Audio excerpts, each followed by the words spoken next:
Hello there, right here. Welcome to our live stream. It is Saturday, March 1st. Oh, guys, we are in the first month of March. Forgot. February had only 28 days. Okay. Hope you guys are doing swell this Saturday. We're gonna get going, and we're gonna start recording as soon as possible before my voice gives out.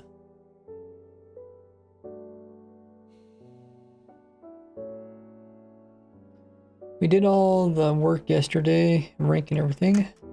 Now we're going to record the video. Welcome in, everybody. Hey, Alex, over at TikTok. Says, wanna play? We're currently playing right now. I'll show you guys that just in a second.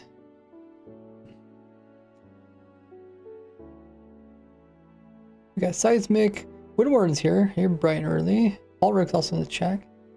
Got 40 stream streak. Impressive. Hey, Funny. First time chatter. Welcome in. Good evening. Hope you had a good evening yourself. Thanks everybody's hitting the follow button. Hey, Mercury.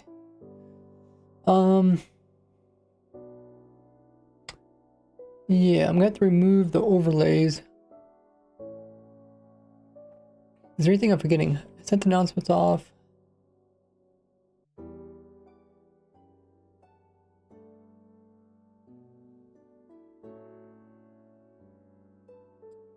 I'll pin a message. So today our goal is to record the entire video looking at every single new playerless farm and ranking them from worst to best. So I'm going to start with the worst. That way people watch the end of the video to see what the best is. It's typically how they go. Right.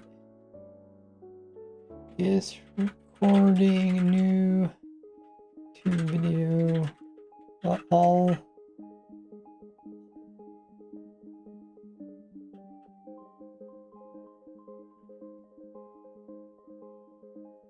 Select best. All the player. All the new farms. 1.21.5 Minecraft.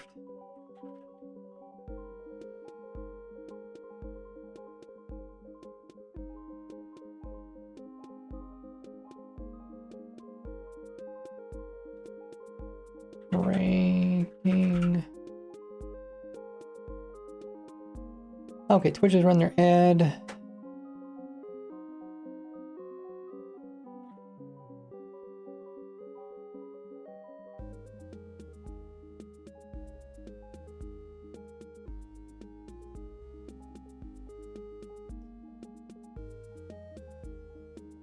New video.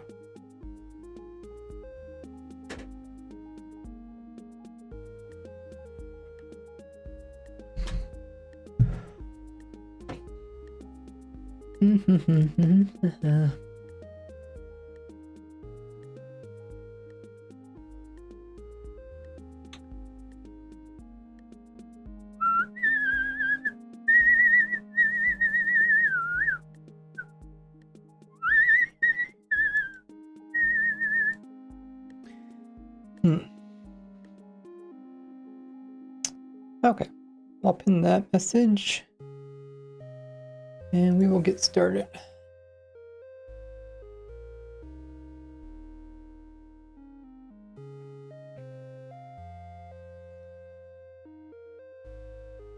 The launcher looks broken.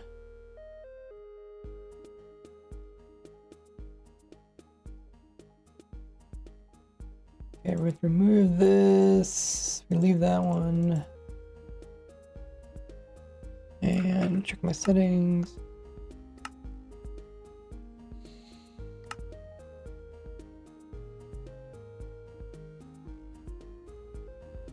Probably gonna turn off the clouds.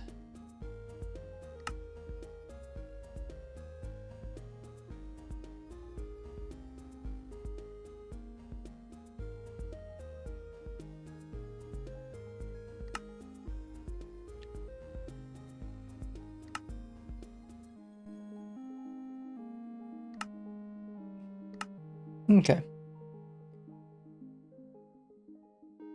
Looks good. Looks good. Resource packs. That's fine. I'm guessing my audio sounds good to you guys because nobody's complained.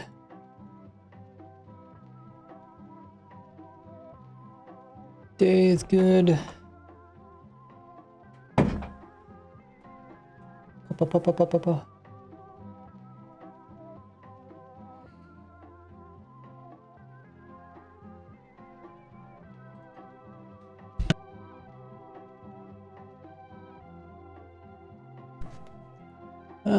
Okay.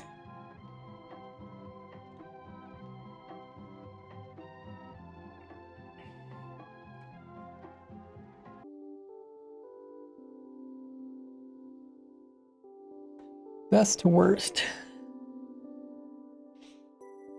Weeping Vines.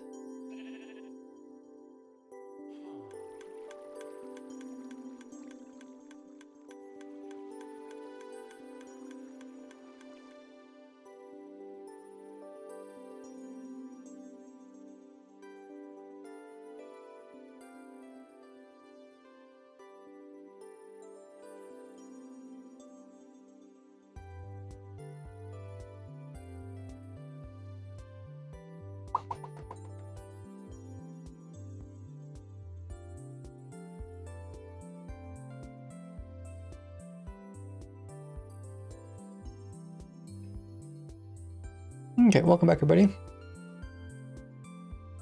What's your favorite artist music? I don't listen to music. What's your guys' favorite artist music? The only music I listen to is Minecraft music when I'm streaming. It's mostly for you guys.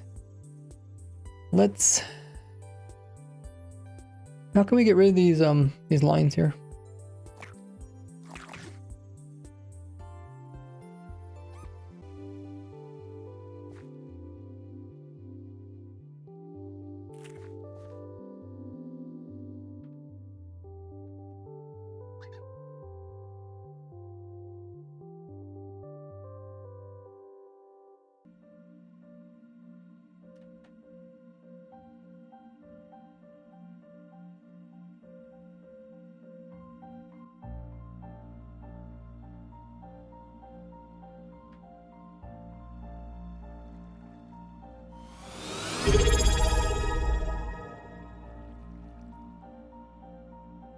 Woo. Oh my goodness. Diamond Warrior. Coming in with 9 months worth of... 9 months worth of Prime? That's crazy. What? Thanks so much, Diamond Warrior. Appreciate the support. 9 months. What's that? 3/4 of a year? Appreciate the support. If you guys don't know, if you have Amazon Prime or Twitch Prime, you get a free Twitch sub to use up every month. So make sure to do that. You have to manually renew it, but you can support me for no extra cost. And that's exactly what Diamond Warrior did there. Plus you get tons of cool perks. You'll figure out what they're all about by clicking the link in the chat.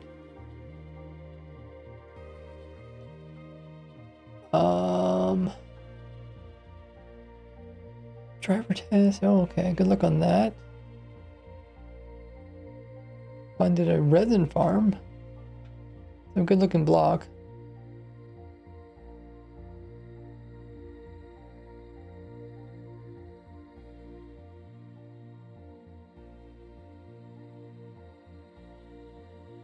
I don't listen to music, but I just don't have time to. I'm one of those people that I like doing stuff with my time, and if it's not something I don't, if it's not something I enjoy, I just don't do it. But I'm curious what other people enjoy listening to. You can separate Minecraft audio, UAS, and listen to music without showing up on stream. Yeah, I do know about that, Mercury, and that's not what I do actually. I'm actually just playing Minecraft music. But that's okay, because when I record, it just records my voice and the game noise, which I should check.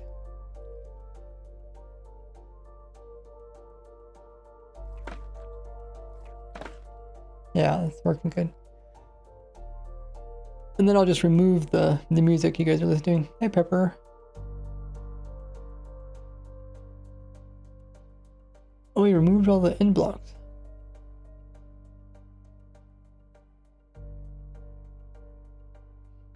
Ah, some interesting names. Yeah, I don't know anybody in the music industry. I mean, I don't know like famous music people or anything like that. I guess I've heard Taylor Swift.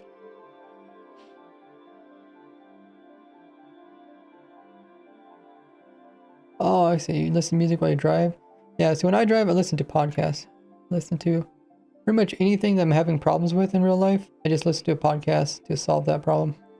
So I've overcome a lot of problems through all my listening. Let's start recording before my voice gets bad. I actually do play with my viewers there, Alex, but that's usually on Wednesdays when there's new snapshots. You can learn about my testing server on my Discord. It's open to everybody. Okay. So we're gonna start out with the Weeping Farm.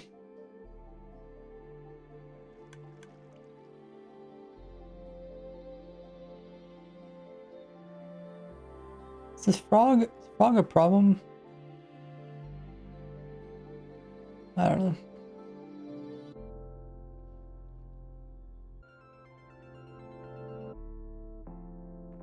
What do you say? There's 22 different farms? Let me just put numbers by them.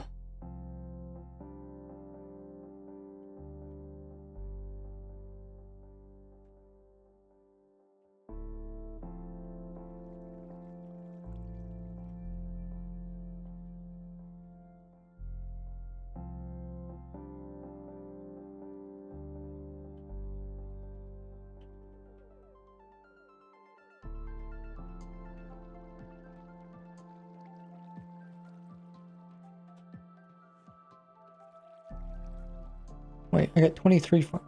Did I do that wrong?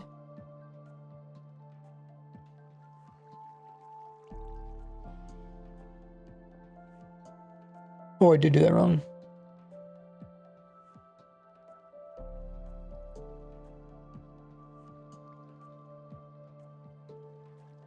Okay.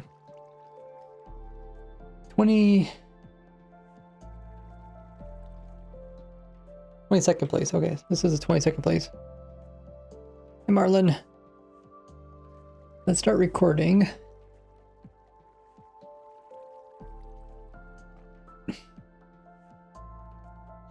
In last place is the Weeping Vines. These are vines you can typically find from the Nether.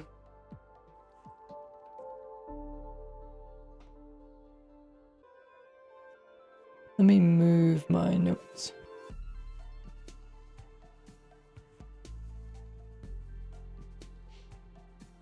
Starting with the last place is the Weeping Vines. You can find these in the Nether, and even though they are vines that you can climb, there's not too much you can actually do with them.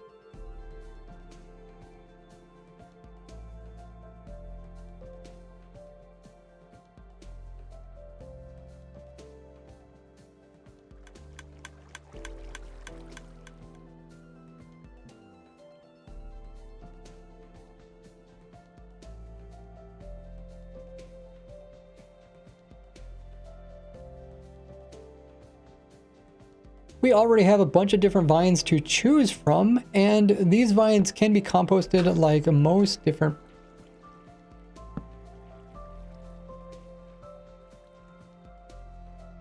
So they're not really unique in that way, and like most plants, we can actually compost them down for bone meal, but their main use is probably for just decoration.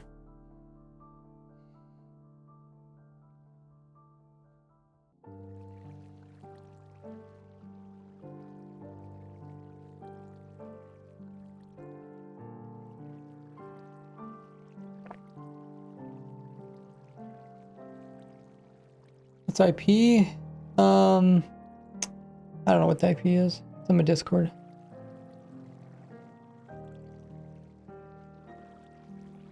Make another Shrek movie? Not another Shrek movie. I'm not a fan of the Shrek movies. They're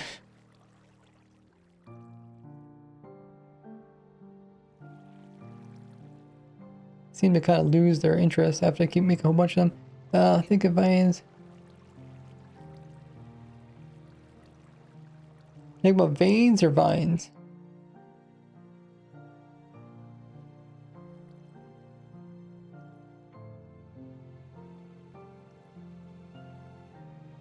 Vines. Yeah, I don't know. That's one thing I was thinking about. I was thinking about which farm is the best bone meal farm now that we have more options. And I'm not sure. It still might be the moss farm, but because a lot of these, they just grow so slow.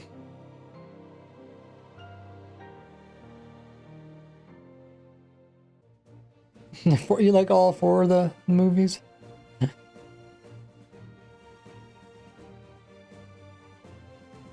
don't know, I wouldn't really consider them a kids movie. They kind of got weird after a while. I guess I better show what this farm actually running. I think Shrek is funny for a meme, but the actual movies, there's probably some interesting parts in them.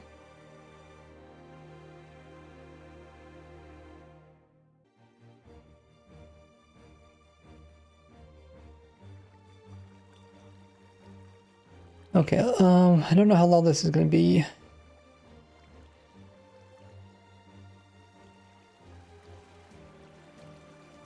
Farming them is actually fairly easy. We just have a clock that is turning on a fly machine every once in a while. The biggest thing when it comes to these type of farms is just the amount of particles that are produced when the actual machine takes off. This does lower your frames, but this doesn't actually create a lag for the server because the server doesn't care about your actual frames for your computer. Rather, it just cares about how many entities are moving throughout the world.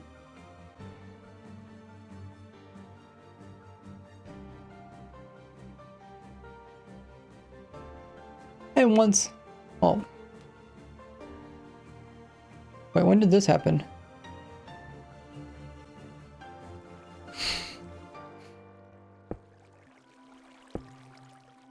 I'm guessing this is another one of those wither skulls I got through.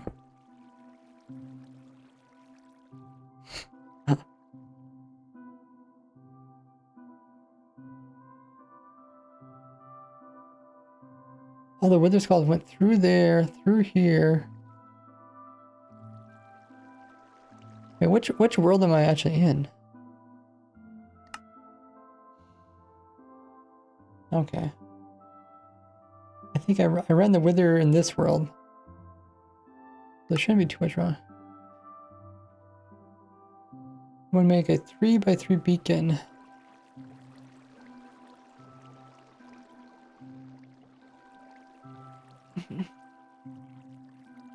I don't know what we consider a beacon idea.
What else? Anything else to say?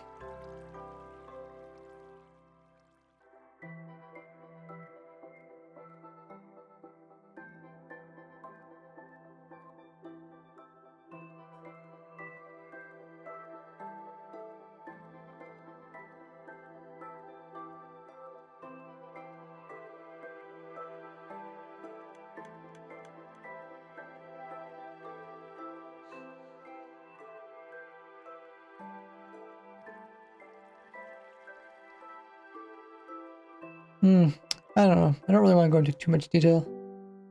There's 22 of them, so if I talk about for 1 minute for each of them, that's going to be a 22-minute long video. 30 seconds makes an 11-minute video, which would be better.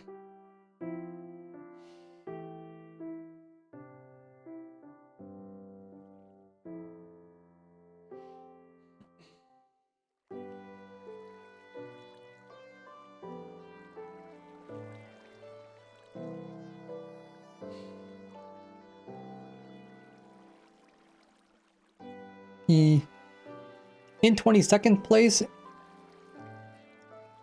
in 21st place is the Twisting Vine, which is a brother of the Weeping Vine.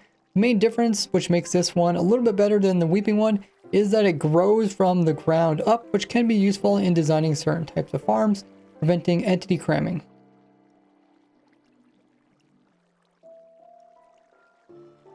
Where you use the vine to prevent entity cramming.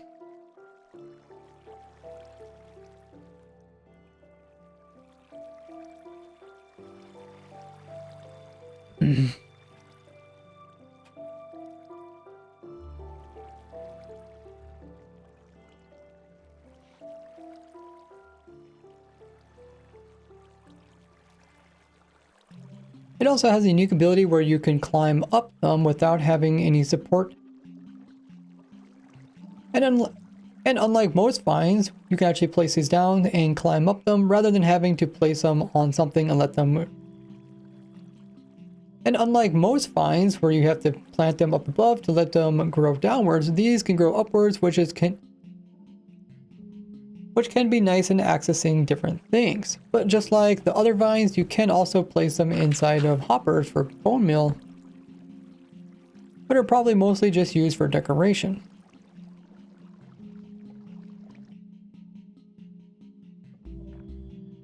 Papa.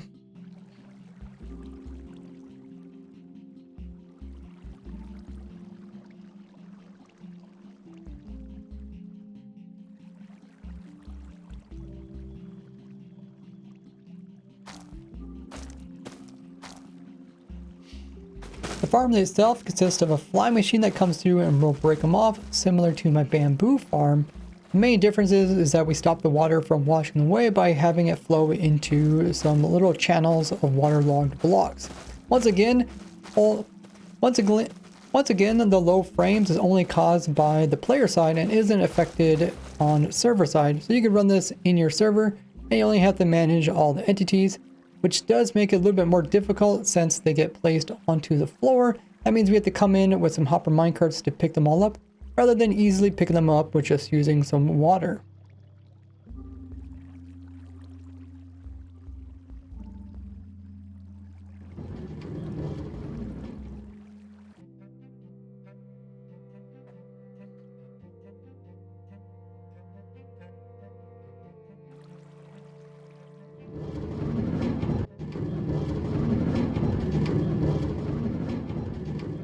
This also means we have to unload all the hopper minecarts and get all the items into storage.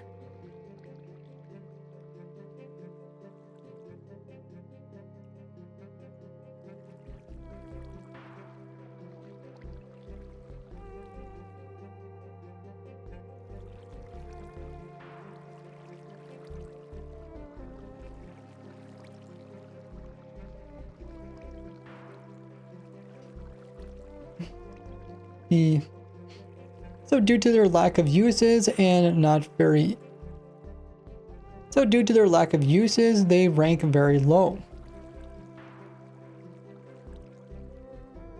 We'll skip the cactus flower farm.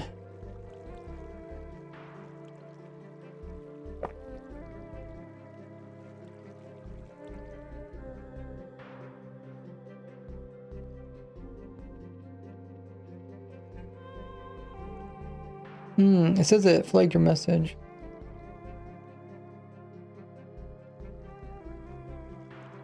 The Twitch auto mod flagged it. I don't know if we have any stream moderators in the chat at the moment.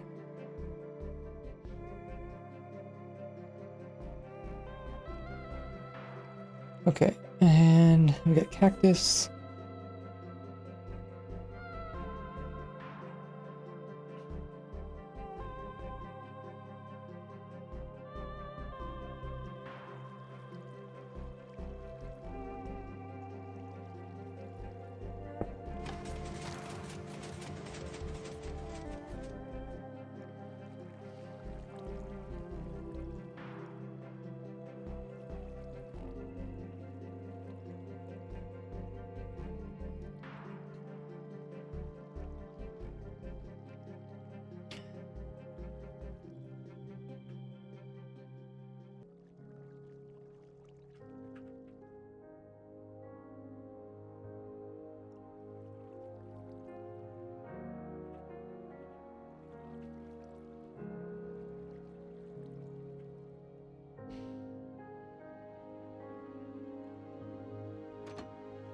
Okay.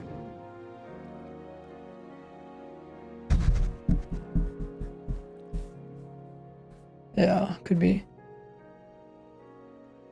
Next up is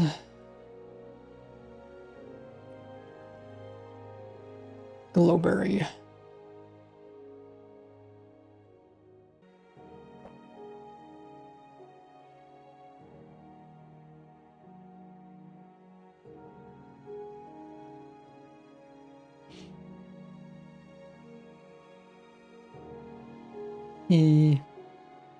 In 19th place is Glowberries.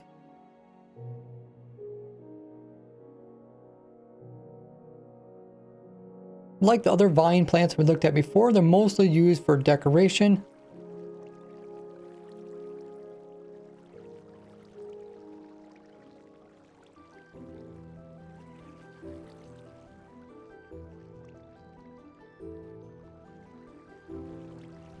But they also can be climbed, and they can be used in order to... And they can also be... And they can be used for bone meal source.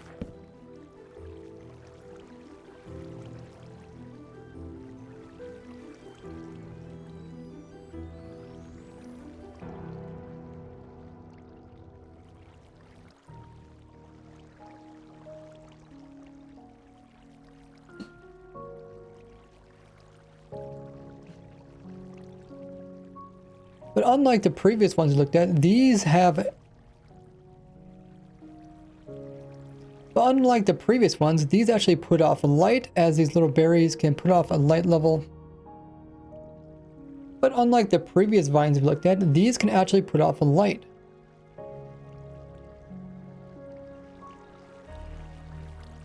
The berries can also be ate by the player.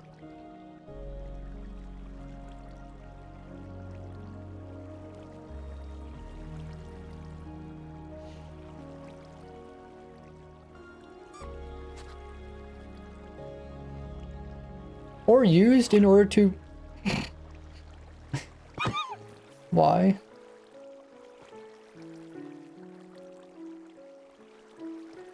Oh, because he's following my berries.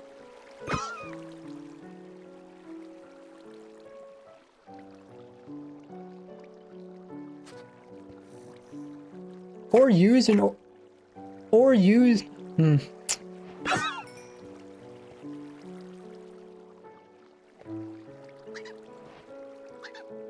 Or used to breed foxes to get a trusted baby fox.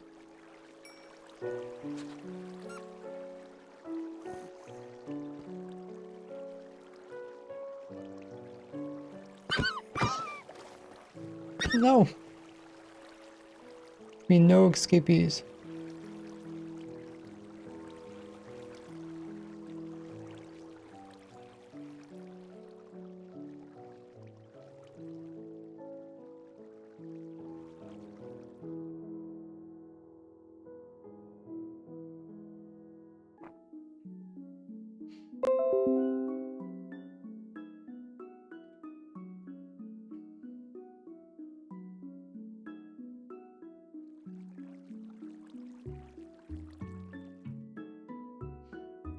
Pa, pa, pa, pa.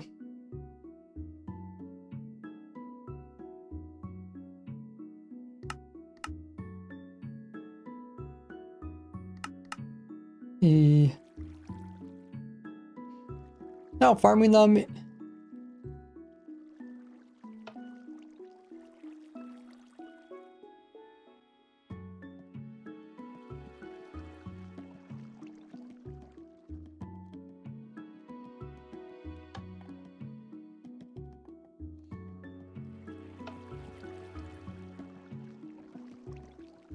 Now farming them is pretty easy. Just like before, we can use a flying machine to come through and break them off, and some simple water in order to collect them and wash them into our storage system.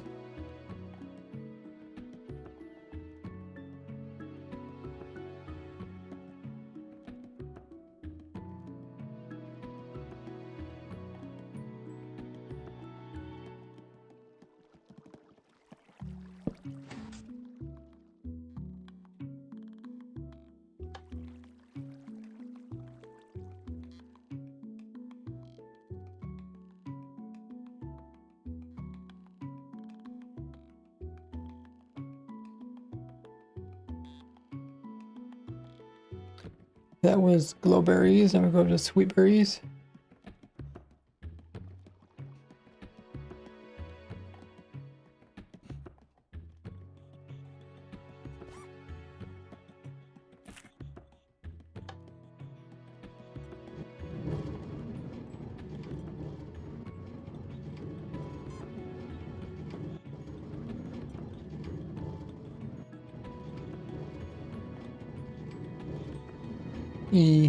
In 18th place is sweetberries. These are really easy to farm up.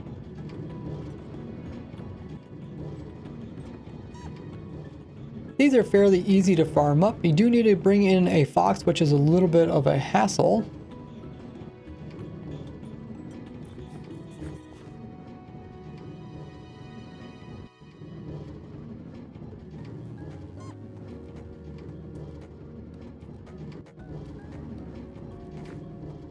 But they are similar to the glowberries, where you can bone meal them down. You can also breed foxes with them.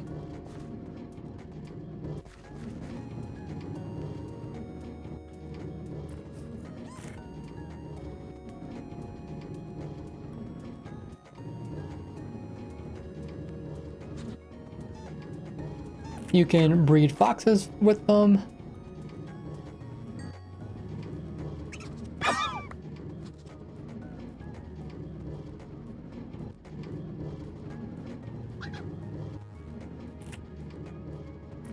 You can breed foxes with them.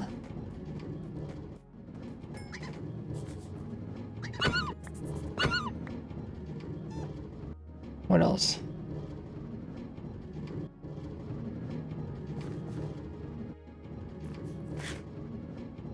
Did I talk about bone milling them?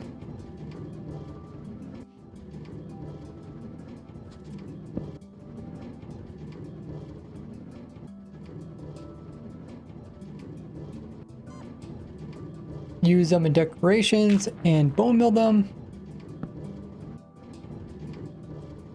And also eat them as a player.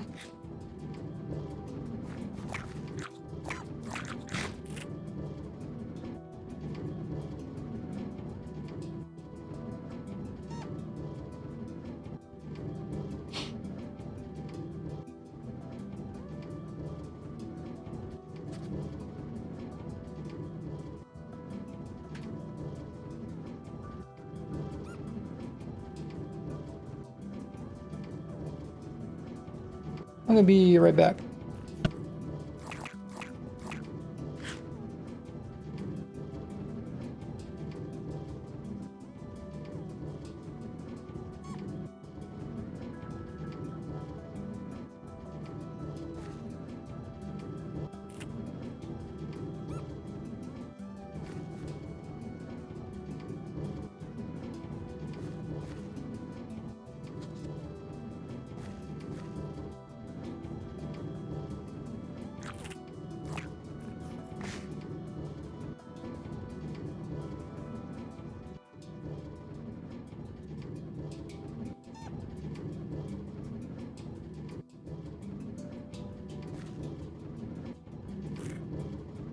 Okay, I'm back.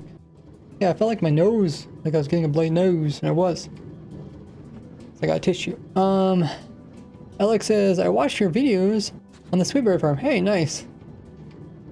Hey, Yes is also in the chat. Trade with villagers, yeah, we're gonna mention that one. Good one, Zach. I think I kind of wrote down all the important stuff in my notes, which we did yesterday, which is helpful for today.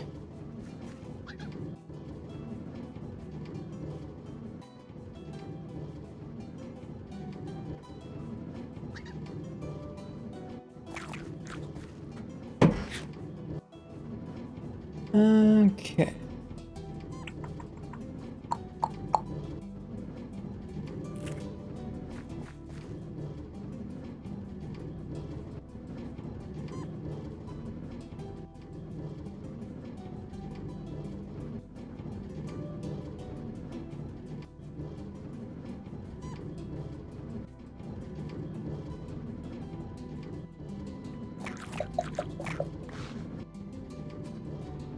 Oh yeah.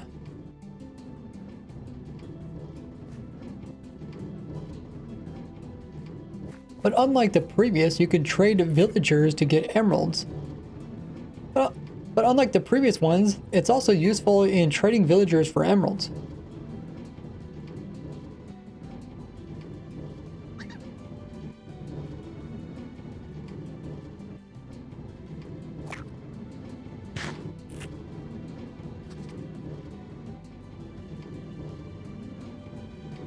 Plus, most mobs will try to avoid going through it, so it's like a natural fence.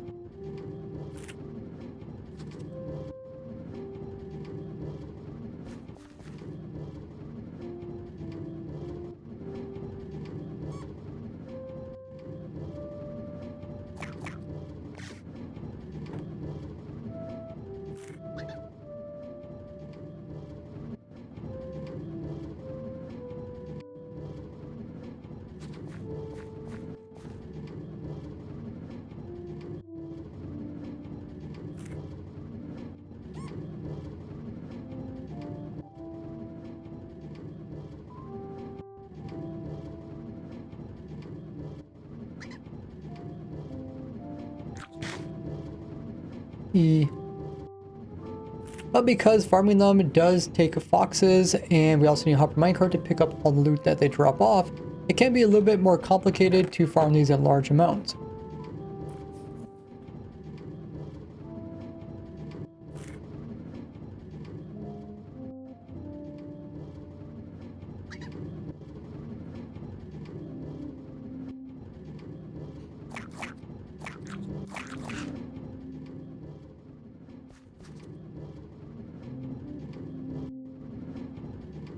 I think we're ready for the next one.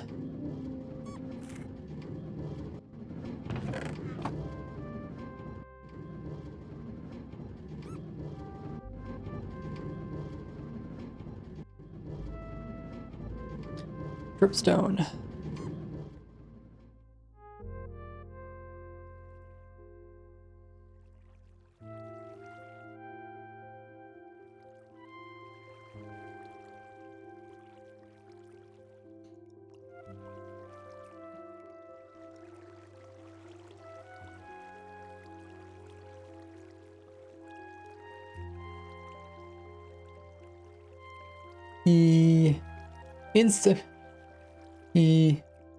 In 17th place is the pointed dripstone.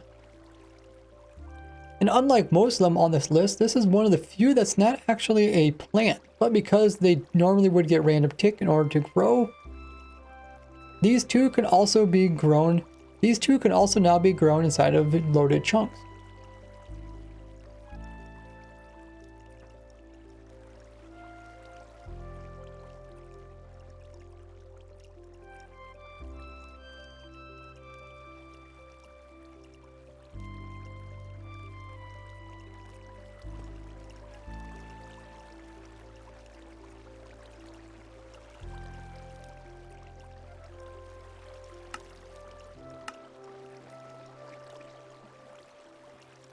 But since they're not actual plants, you can't do most stuff with them, but one thing you can do is make these really cool dripstone points with them. Make these really cool dripstone blocks.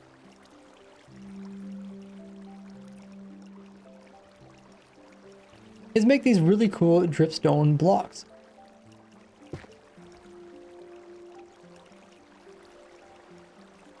Hey, French fry. Going good.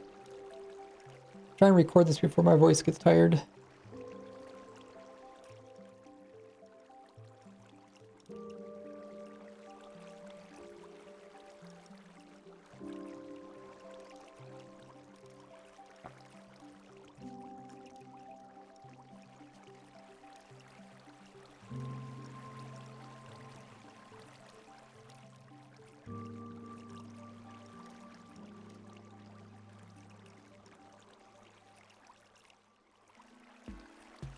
But you can actually use the points to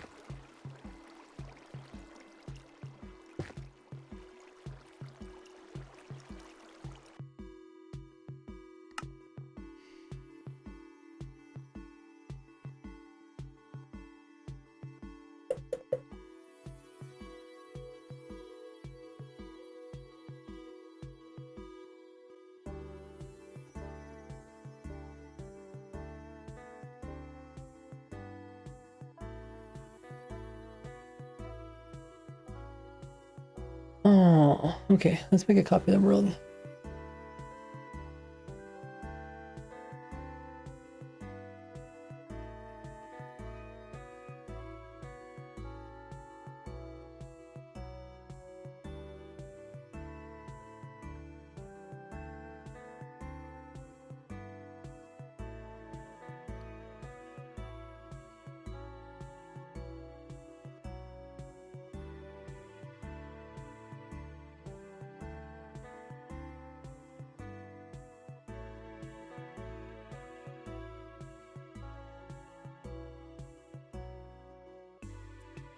One dot 21.5 all.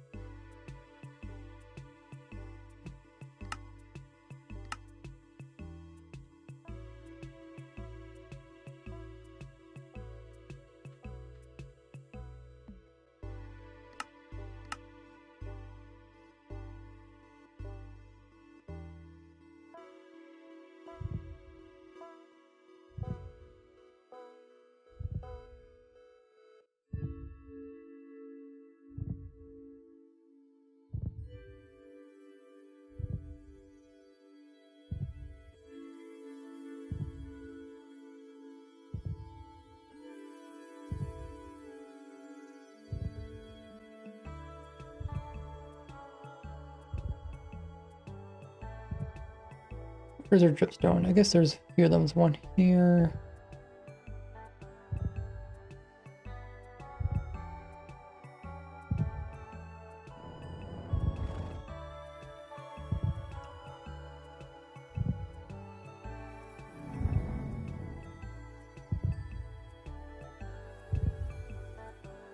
As not only falling onto them will do extra damage.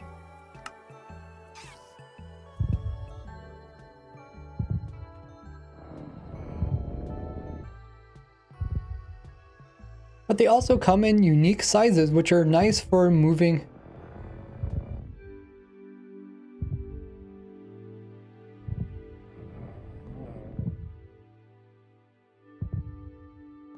But they also have unique height sizes, which is useful for aligning entities.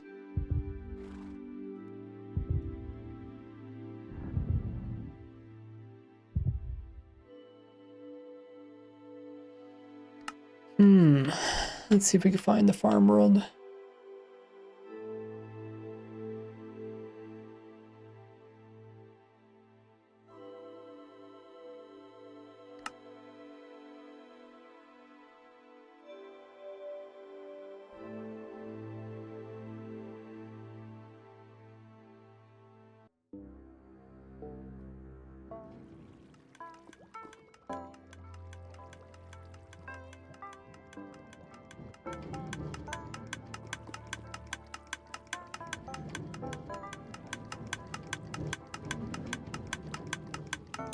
And we didn't get the memo.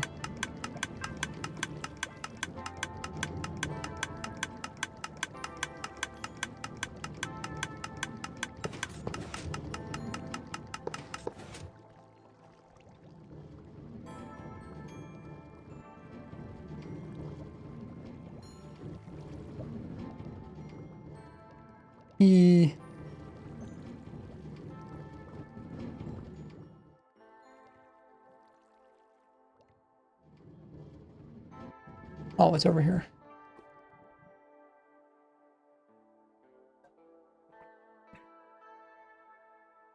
Wonder if I could turn this off.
I guess this farm doesn't use dripstone. That's the powder farm.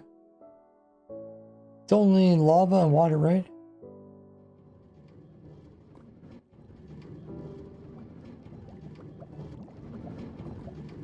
Connor says, what are you making? Making a video about all the new Playerless farms for a YouTube video.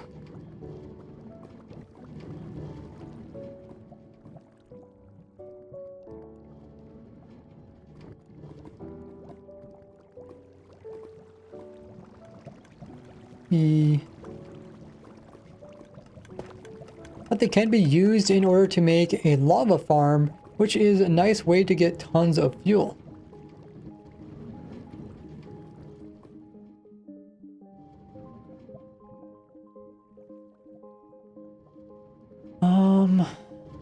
Okay, I don't know if there's anything else I can talk about.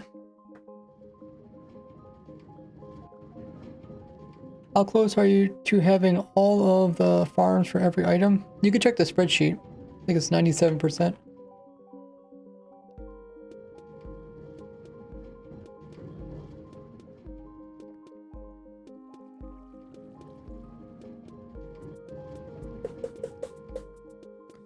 Farm liquid size, dry mud. Oh yeah, dry mud. Okay, let's talk about the dry mud part. I don't think it is in this world.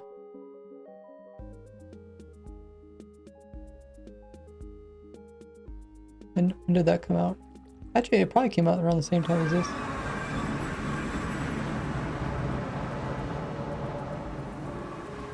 Mud clay farms over here.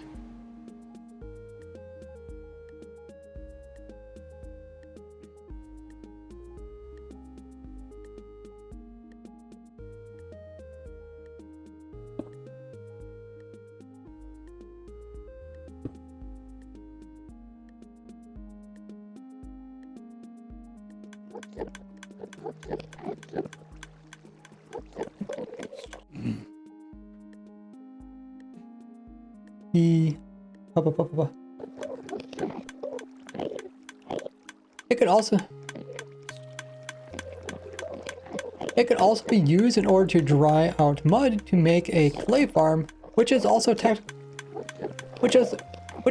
separate farm that can technically run without a player, since mud drying is also a random tick now in any loaded chunks.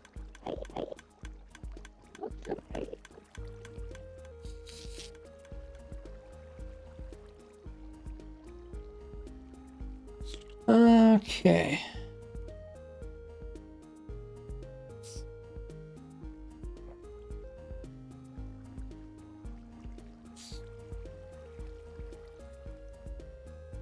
Next up is Propagule Farm.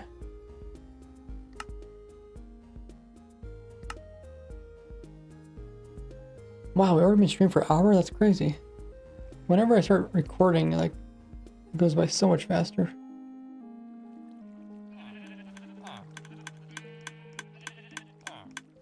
I feel like that's a little bit annoying. I guess I can turn down.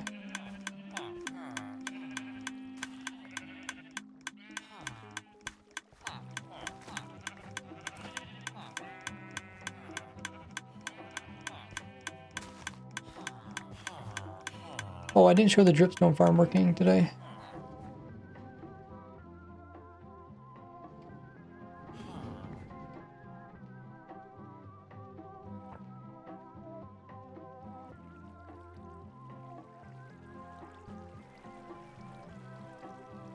Papa.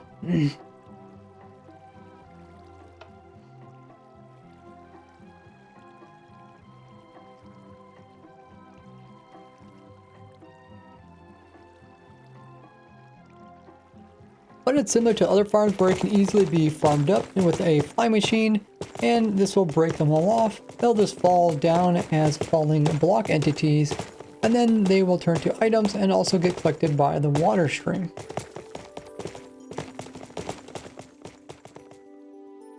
Once again, a fairly simple farm to get you tons of items.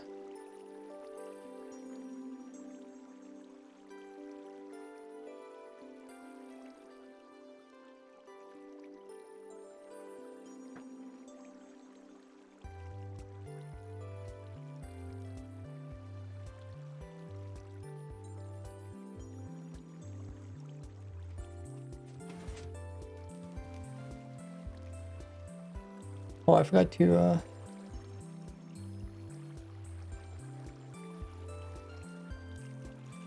gotta turn this off.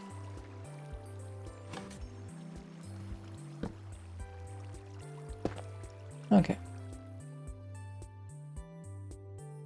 Turn redstone noise down. Yeah, I agree with you. Twitch is running their scheduled ad in 10 seconds. You guys can grab a drink, grab a snack, get up a stretch, use the restroom, or check out my social and my new video.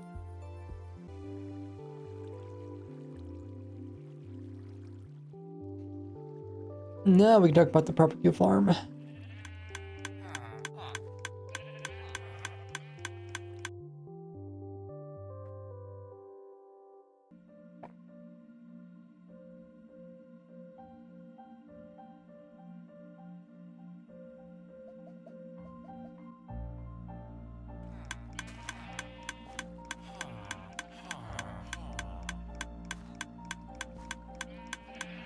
In 16th place is the propagule farm. This is a playerless one. It's a little bit different than other propagule farms. And because we're not using the player in order to harvest them,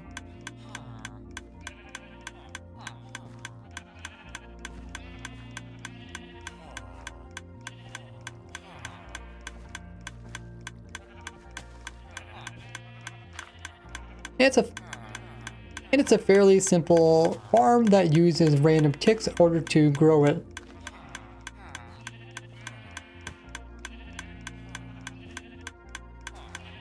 In order to grow it downwards, but then it also uses a dispenser over here in order to start a new propagule. So it does use some bone meal.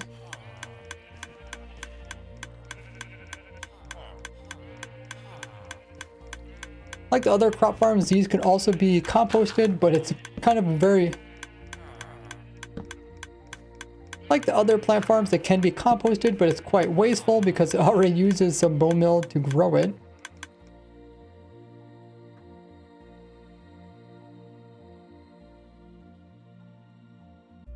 But these propagule themselves, besides decoration, they do act like flowers, so they can be used with bees or used for pollen.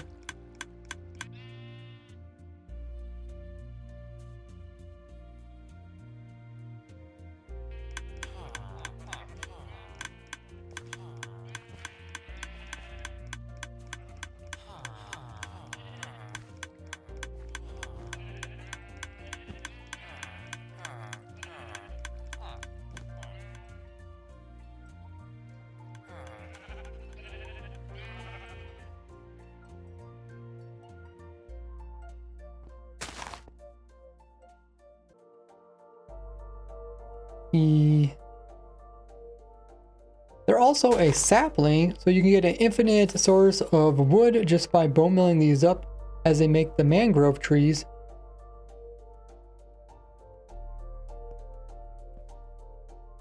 Up.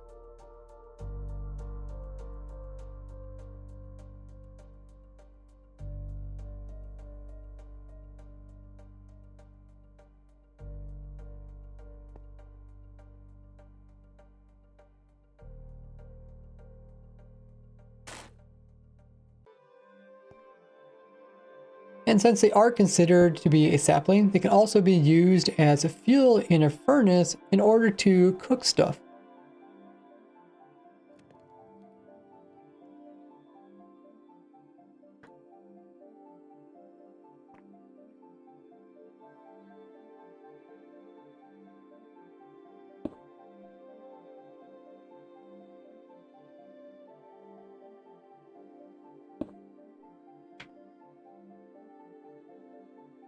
Welcome back, everybody. We're just talking about the propagule.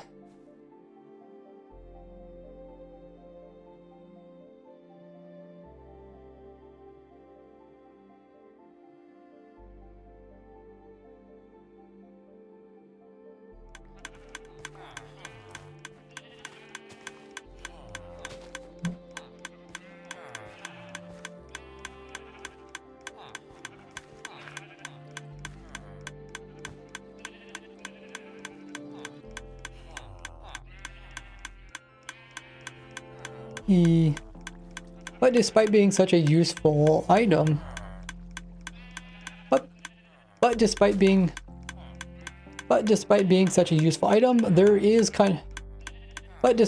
such a useful item, there is easier ways of getting these type of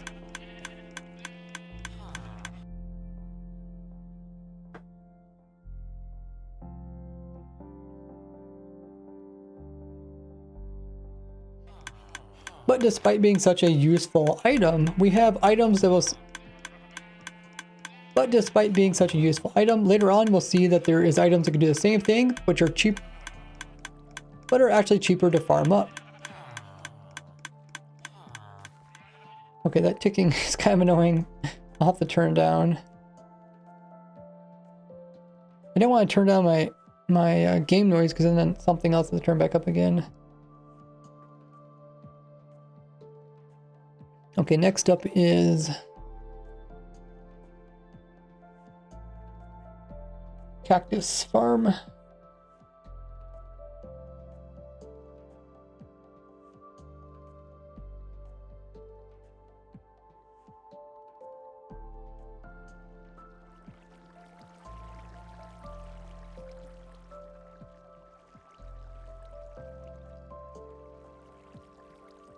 In 15th place is the Cactus Farm. These are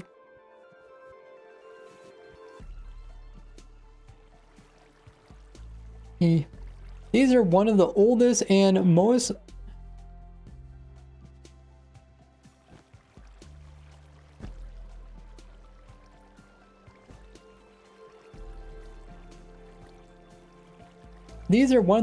automatic farms in Minecraft, as they just will naturally grow and break off. You don't have to have any redstone or moving parts.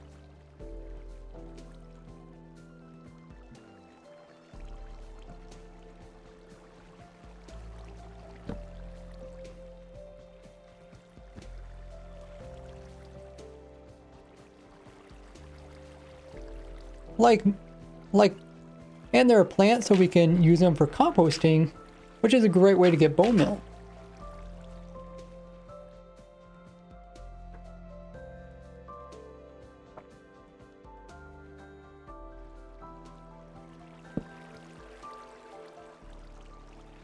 You can also have them be smelted down in order to produce green dye.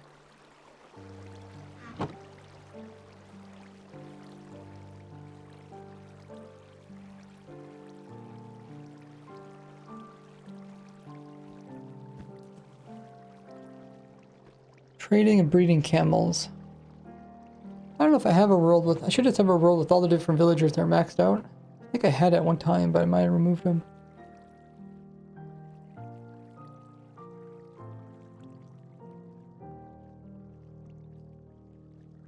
So whenever I talk about villagers, I can just show that.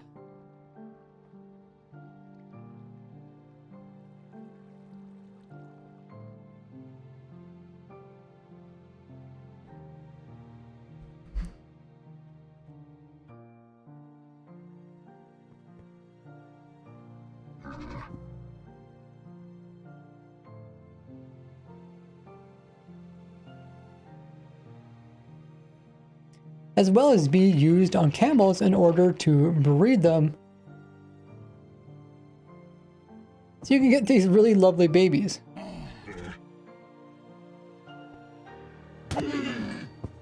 Which I'll then kill.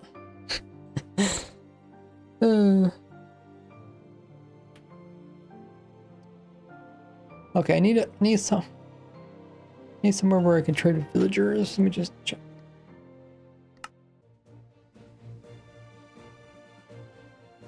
Oh, I have a villager breeder. Let me see. I can't remember which ones I have here.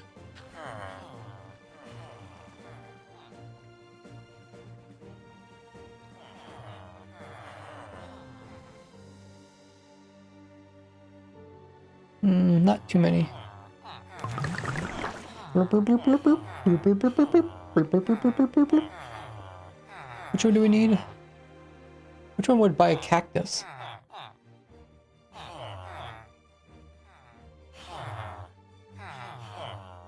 Anybody know? They're not even unlocked.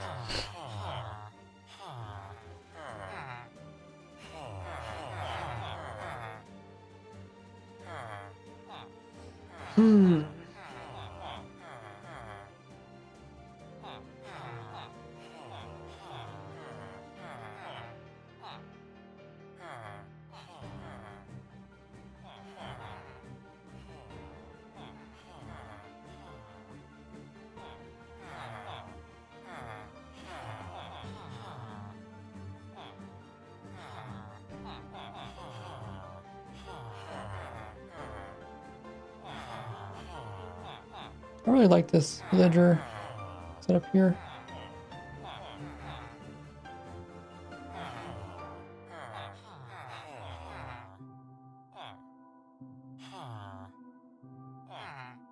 Hey, CJ.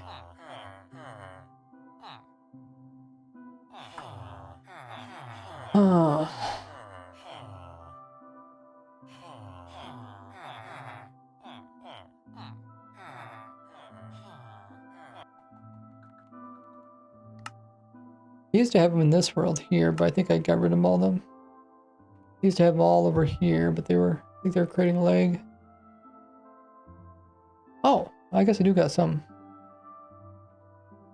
Okay. Does anybody know which one buys cactus? Would it be the farmer? Oh, these are kind of glitched out because it's just one trade.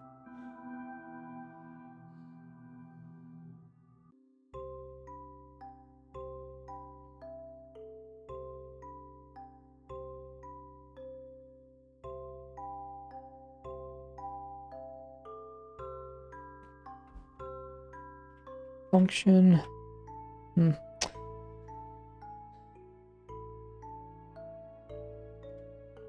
We'll look it up.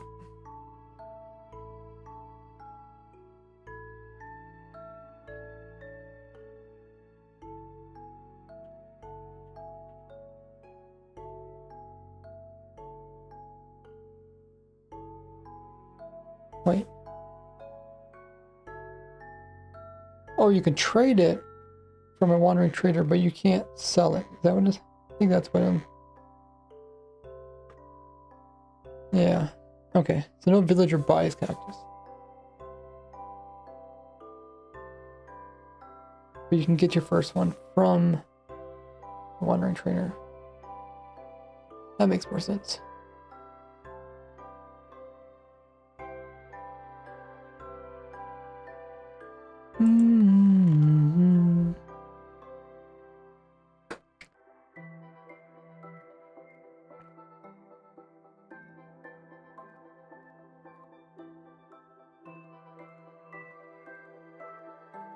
Okay, but for later ones, we'll need access to all the villagers.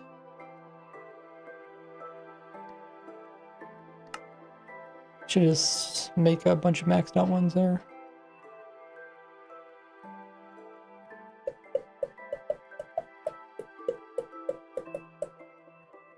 That's everything for the cactus.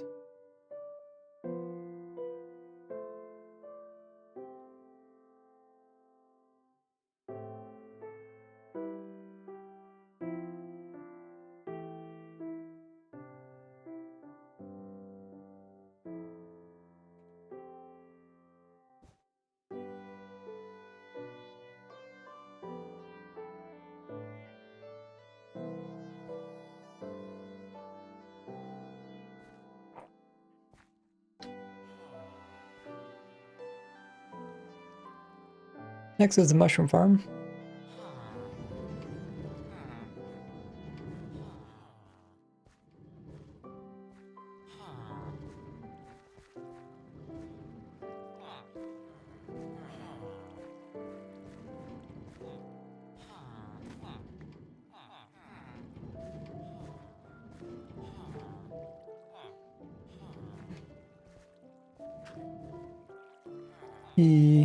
Papa.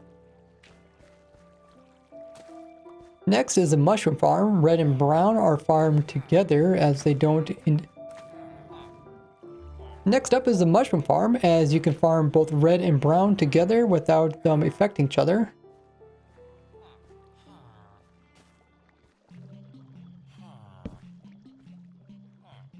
They do grow really slowly, but you can compost them, although it's not worth it. They do grow really slowly, so it's not really worth composting them, although you can.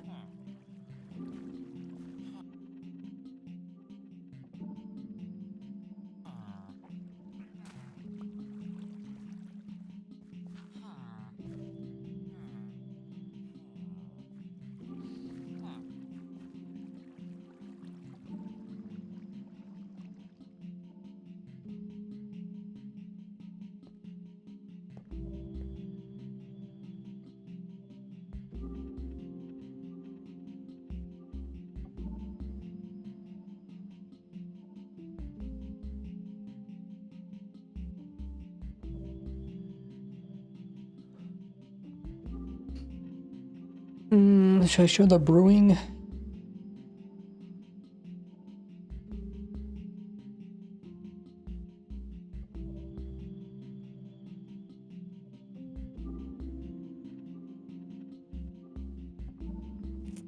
I make fermented spider eyes. Sugar eye.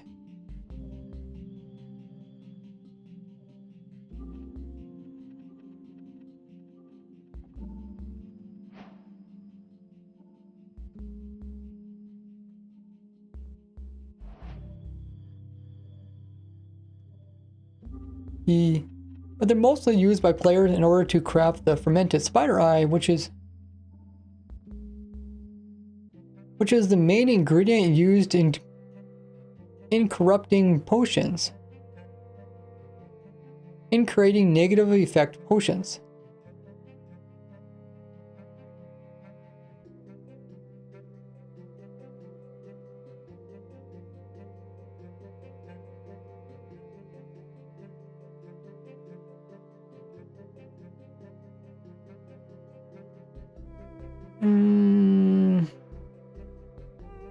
Craft. I guess you can craft some stuff with them.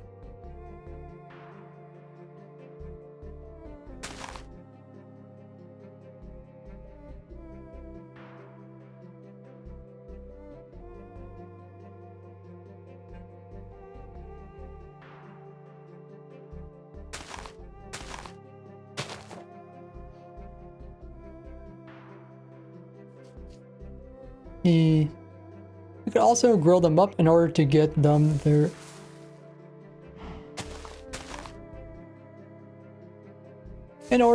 big forms, which you can use to collect the cool unique blocks.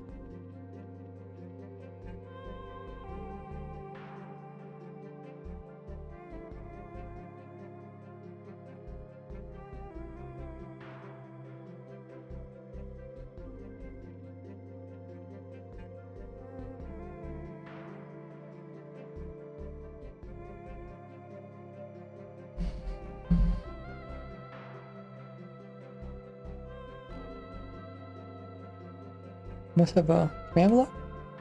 It's resetting my...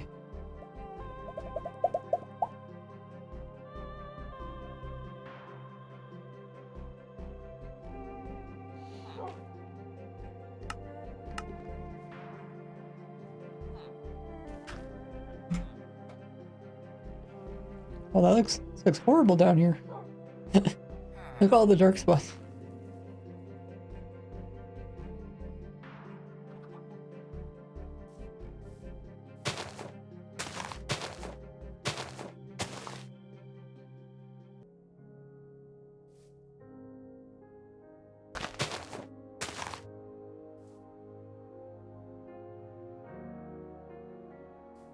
The brown mushrooms also put off a very small amount of light.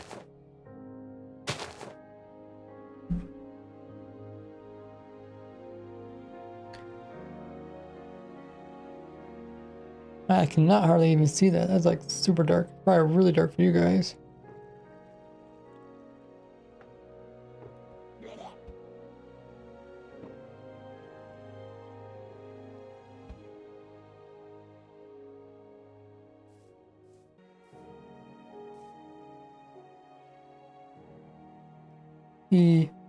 But for builders are mostly just used for decoration. What would I know? I'm not a builder.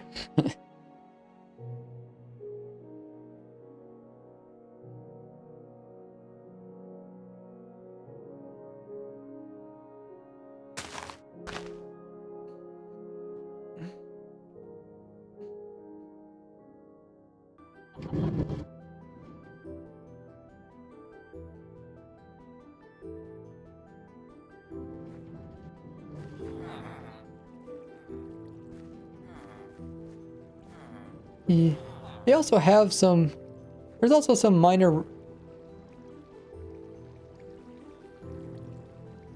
as well as a couple other niche recipes.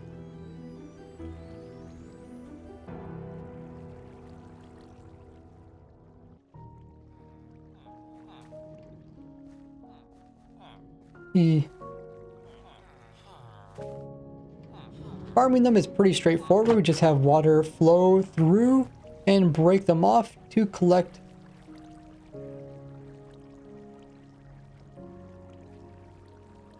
and all collected in a single storage.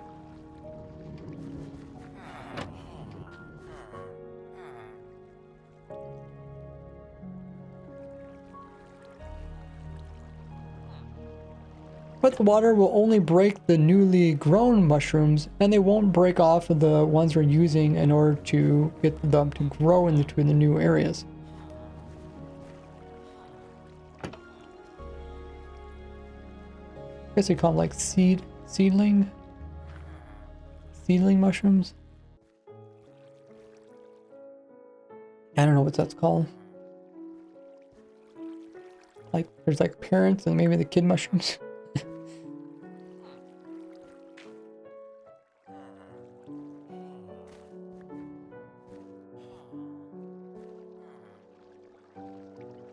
Okay. This farm still needs a clock on it. Check my notes. Yeah.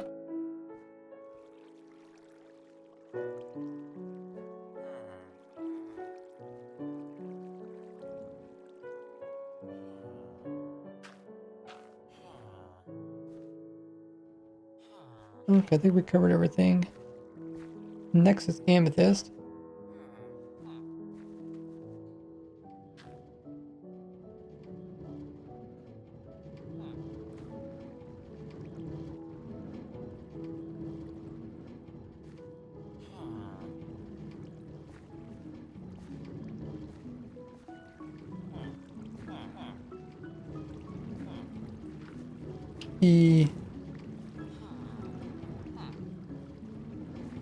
In 13th place is the amethyst farm. Unlike most of the other farms, which can be built in your spawn chunks or in a place where you already have some chunk loaders, the amethyst farm has to be built at a geolocation. That's because the budding amethyst cannot actually be moved.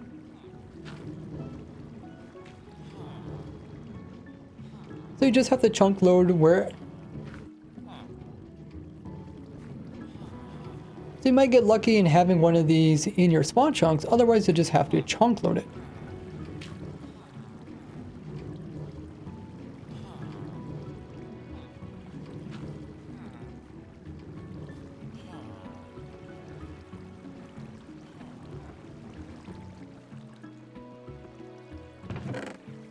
Ooh, it's a squid farm, guys. Who knew?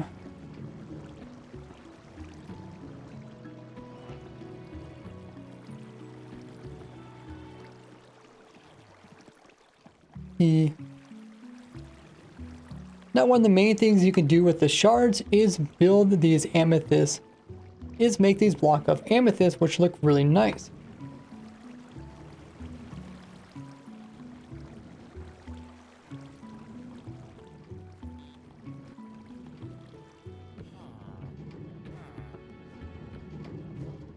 Actually, I was surprised they didn't come out with more farms like amethyst where you can't really move them. I guess the trial chamber is kind of that way.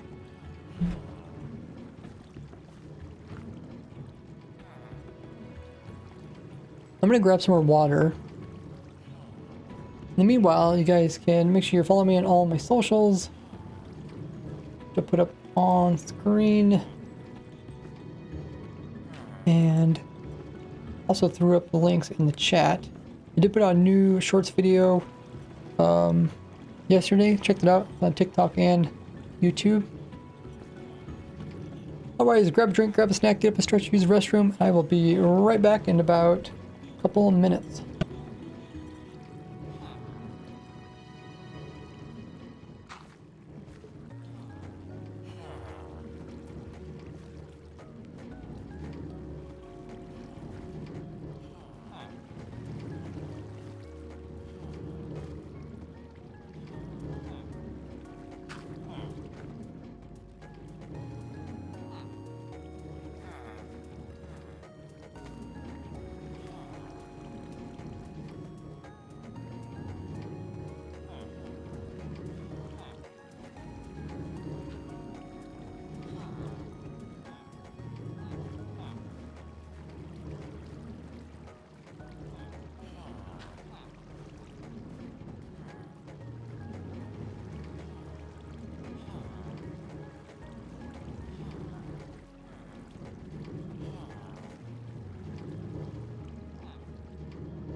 We are back.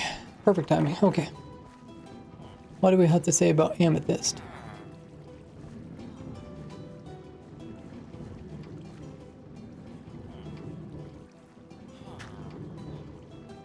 Amethyst, amethyst, amethyst.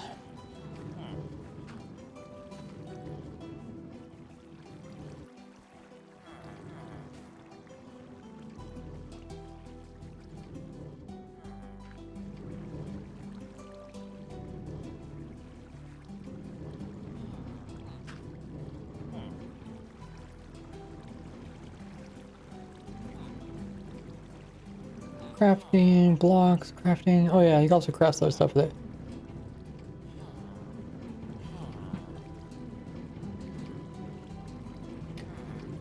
You could also craft some other items with it.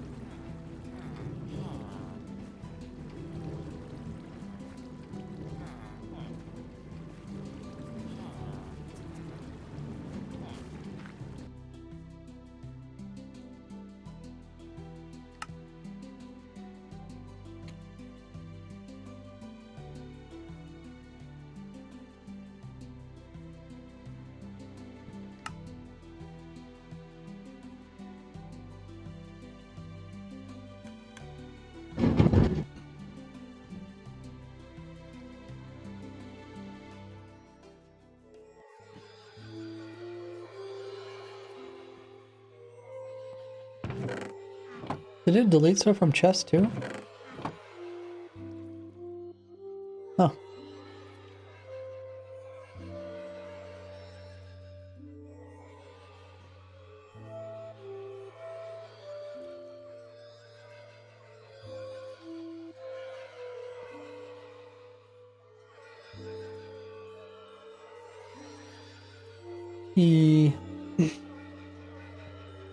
But it could also be used in order to breed amethyst. But it could also be used in order to breed allays.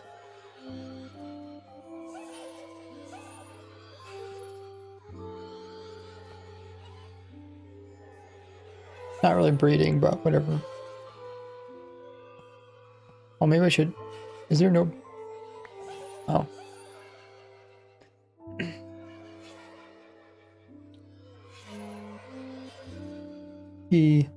But it could also be used in order to clone allays.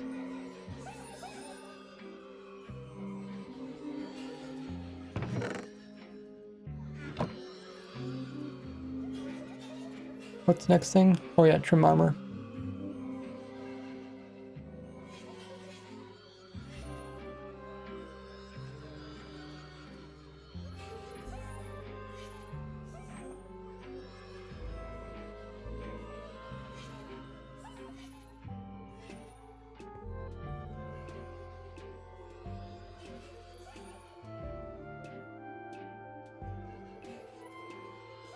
Look at those happy allays.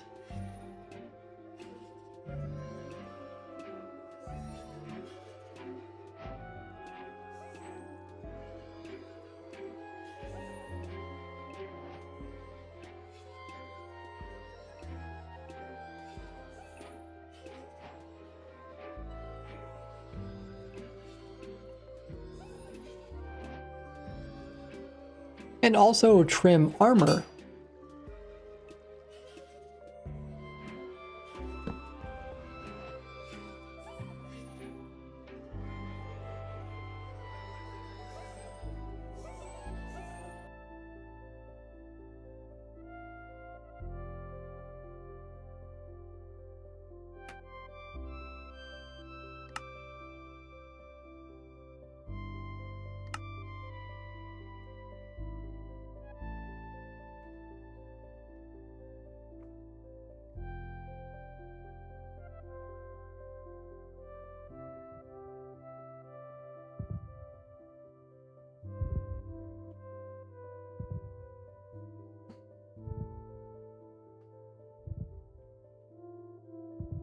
The unique sizes that they can produce can only be obtained by silk touching, which means they can't be done playerless.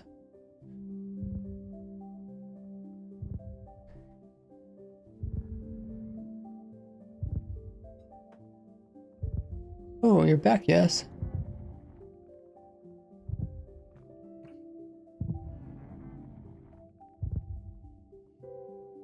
Crafting, okay.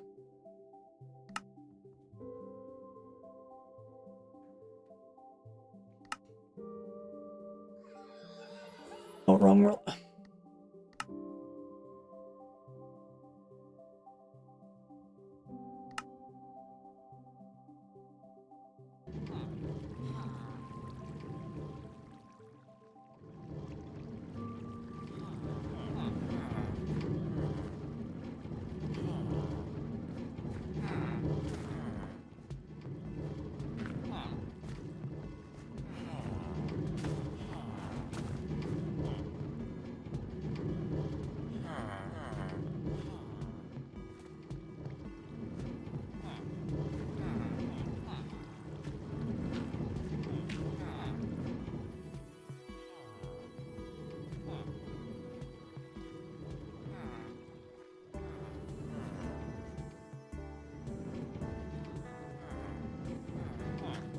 The farm itself is just... The farms themselves have to be custom designed around the actual amethyst in order to get the most pistons to break off the most amethyst growths. The most amethyst clusters.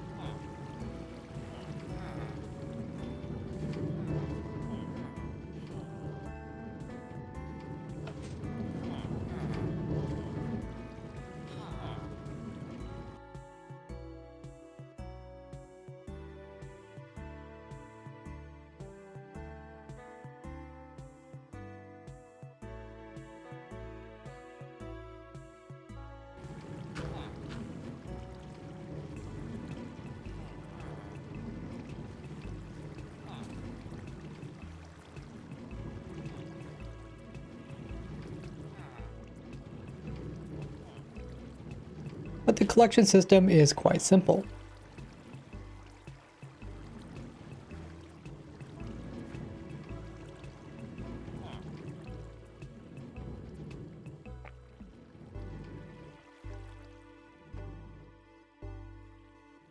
Okay, I guess next is copper, the copper oxidizer farm.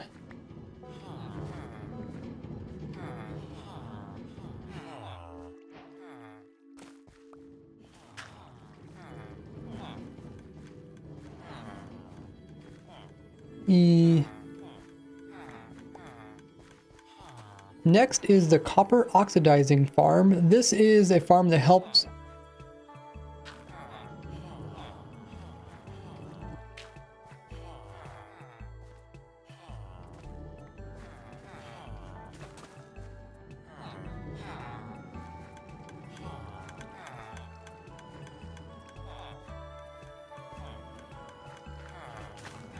This machine makes it easier to oxidize large amounts of copper all at once. But it doesn't actually farm any new items, as you have to put in your own copper, but then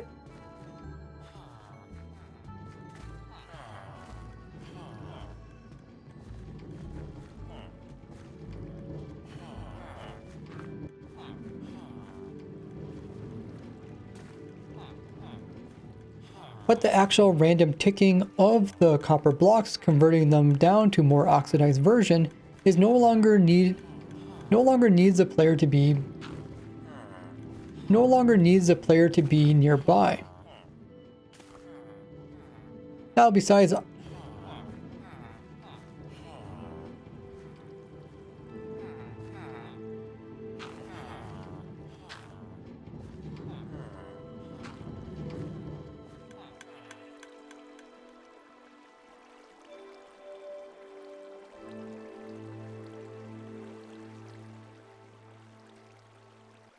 Now besides oxidizing, it can also automatically clean these copper. You can also put copper in for it to clean it. You can also put copper in, not besides oxidizing them, the machine can also put in copper that you want to be, not besides having it. Now the machine can also remove oxidization from copper. It can also automatically wax copper as well as remove wax from copper.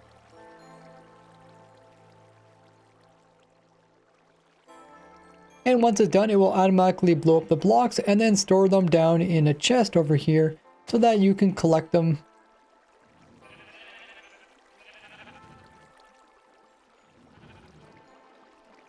To do all your copper needs.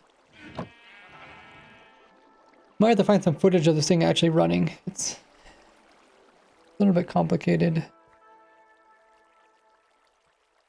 And it's not going to look too good if I get footage here with all the other junk.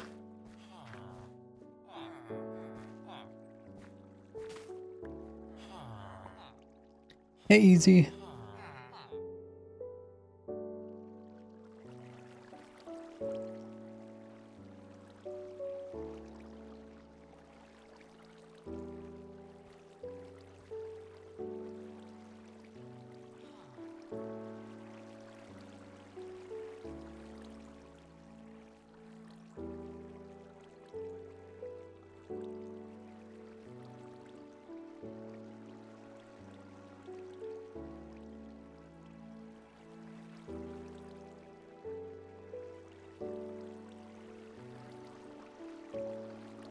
Because copper is used by so many people, we rank because copper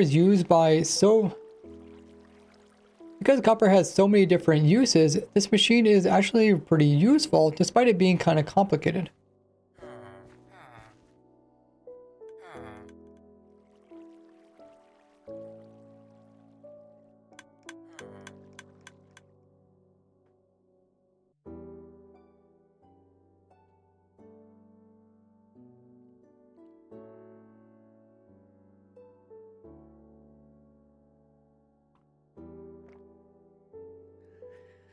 Next is the beet farm.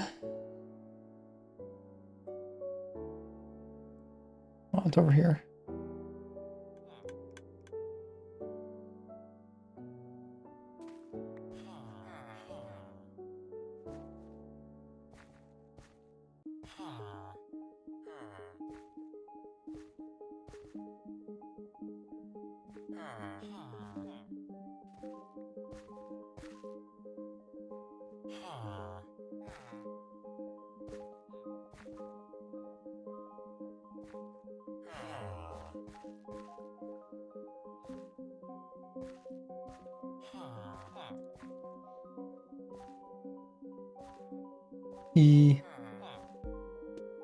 We're currently halfway, as 11th place goes to the beet farm. Beets are not too useful in the game.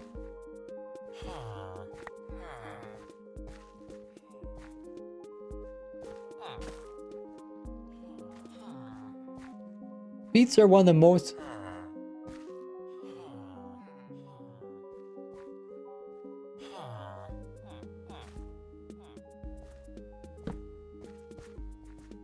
The beet farm produces not only the beetroot, also the beetroot seeds, and both of them can be composted.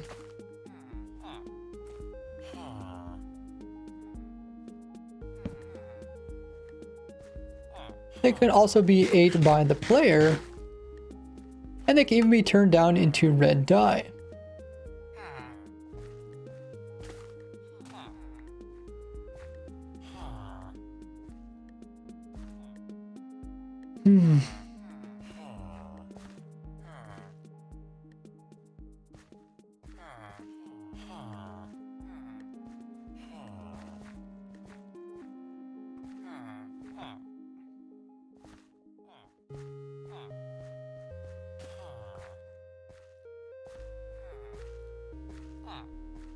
Okay, let's talk about pig breeding. I think that's the next thing to talk about.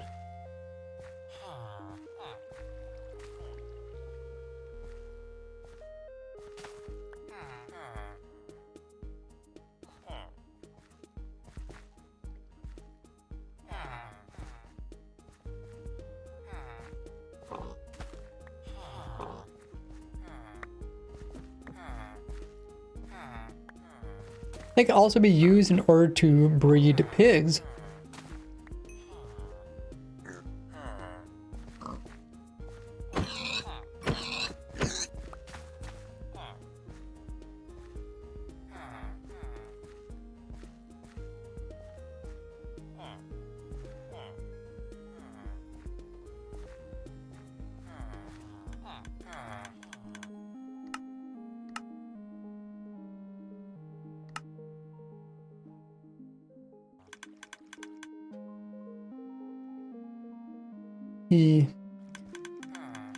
As well as one of the few crops that you can breed villagers with, and you can also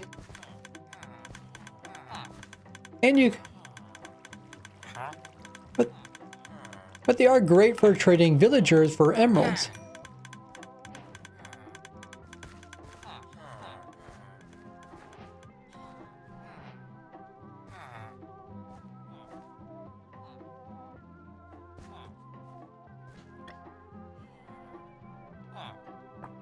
Okay, if we're halfway, it took us like 2 hours to get halfway. So hopefully we can finish. And then towards the end we might just get some clips of stuff.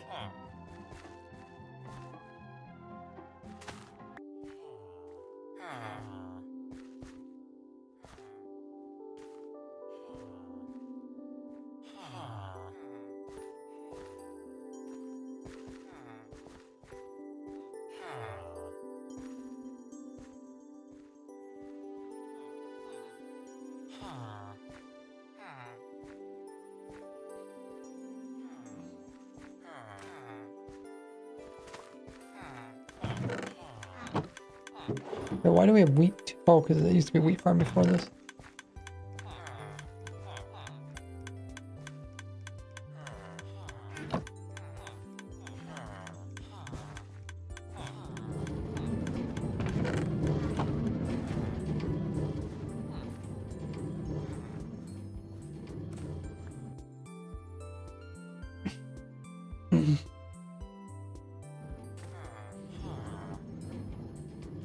Now, in order to farm them automatically, we do need to have villagers, which is an extra entity that can create leg if you have them in large amounts, as they are pathfinding through here, harvesting all the different crops.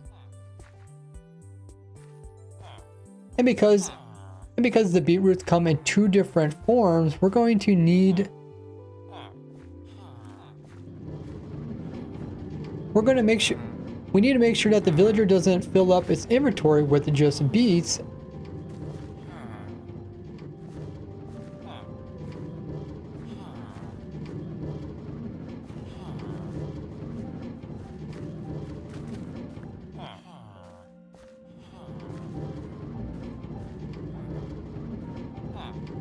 In order to...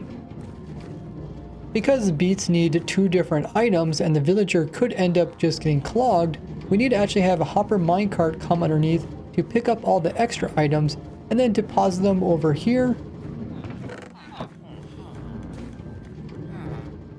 where I happen...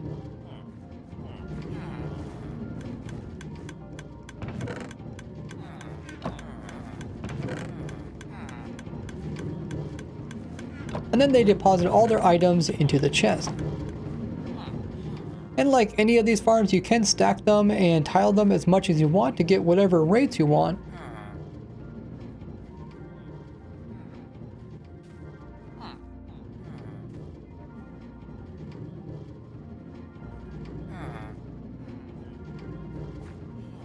But just keep in mind, every platform does need its own hopper minecart.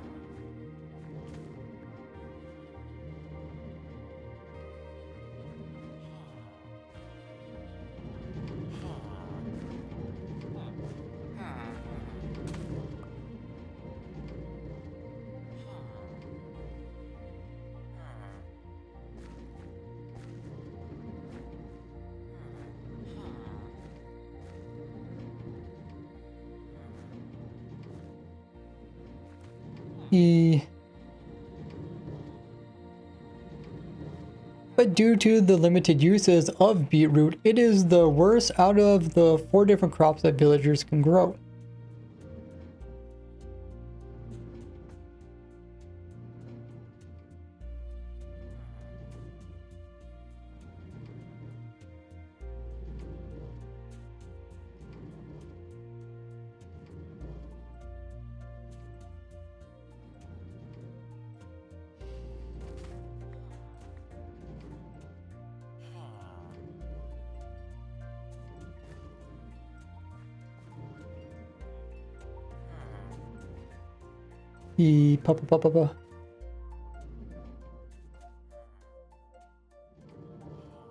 In 10th place is the wheat farm, which is also very similar to the beet farm, where you can end up getting wheat as well as the wheat seeds.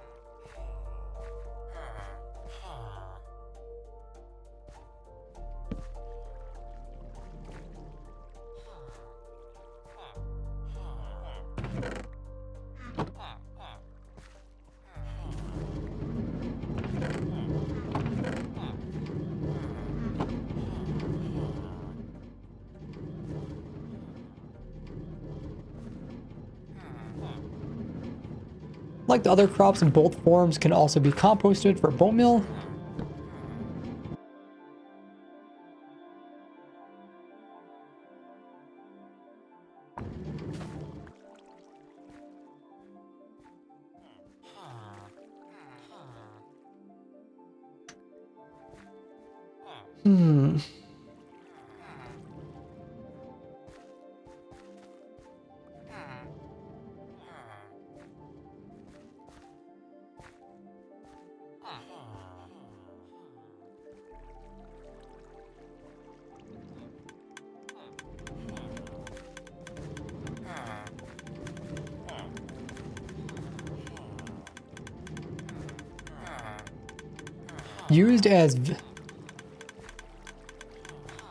Used as villager food, as well as you could trade farmers in order to convert it into emeralds.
It's also used in order to breed different cow types and sheep types.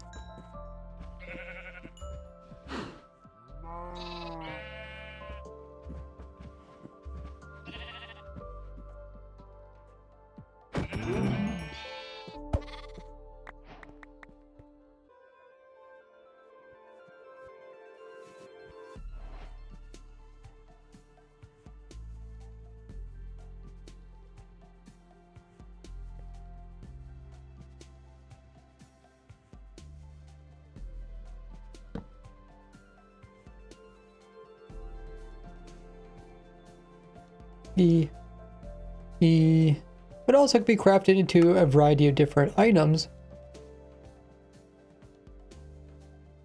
including hay bales, which can be used for rinse.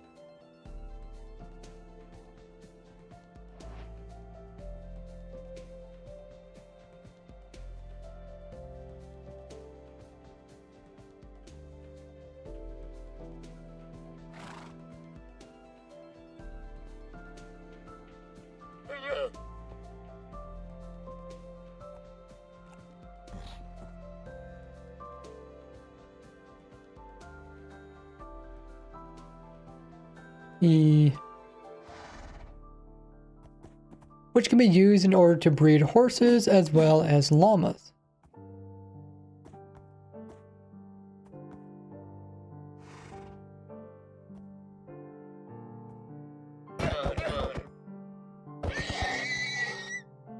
Horses are the worst.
Which can be used in order to breed horses and llamas.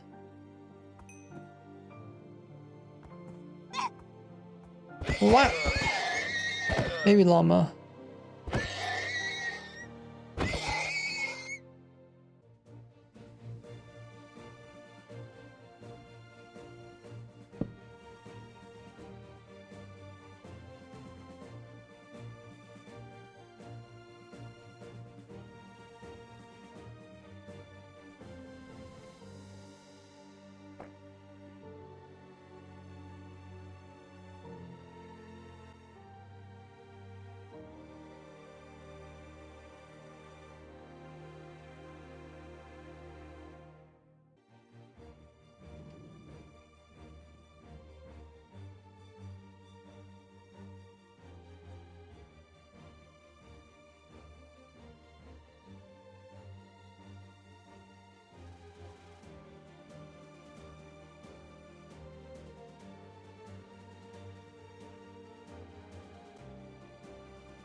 What's next?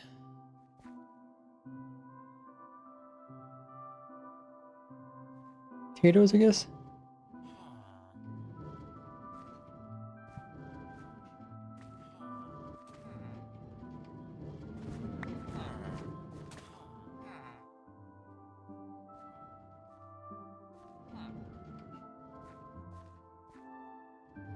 E.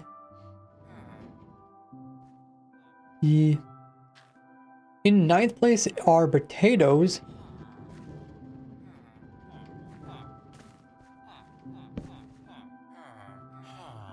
Like the other crops, they can also be composted, except for the poisonous version.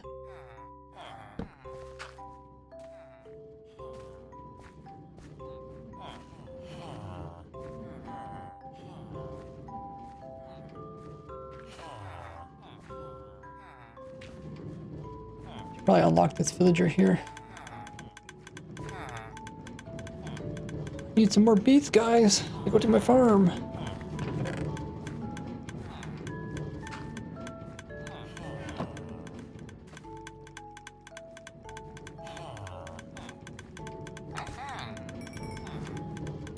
Oh, Nana's here. What's up? Stop pushing me.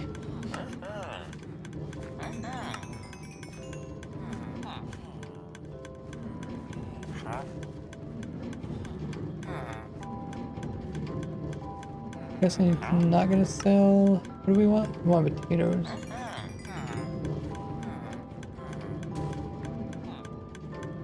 Okay, no, I did not sell potatoes.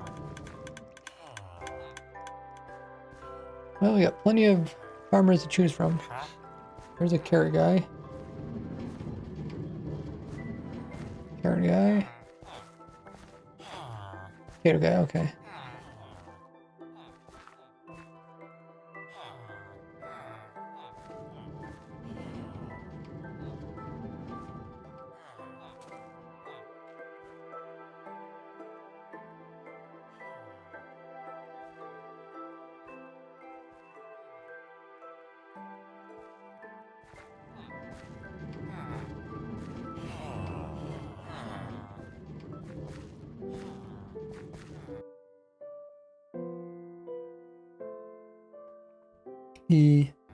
They also work. They're also needed in order. They also work for breeding villagers, and you can trade them to get lots of emeralds.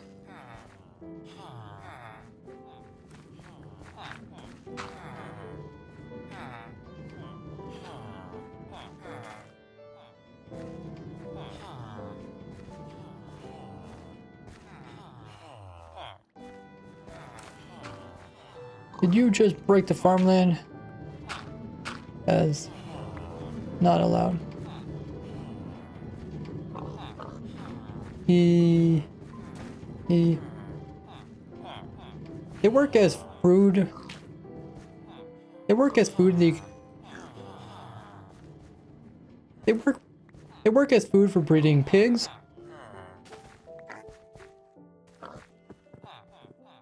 Oh, I can't leave you guys in there.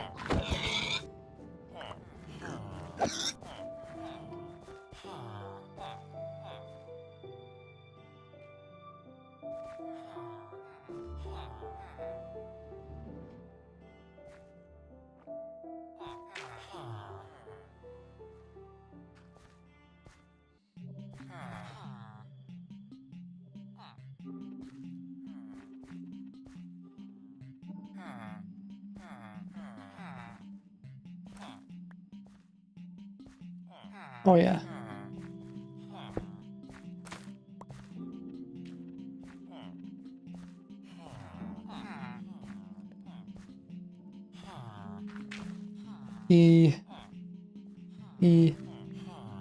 But they also work for really good food source once you bake them up. But they're also a really good food source for the player once you bake them up.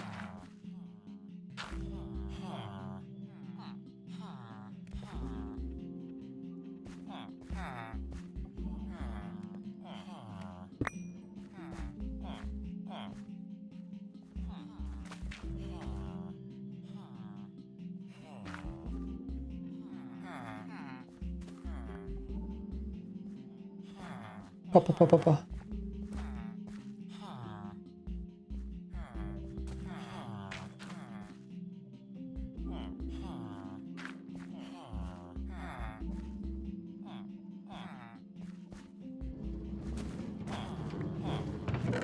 Oh. Okay, I guess he's just not dropping them off.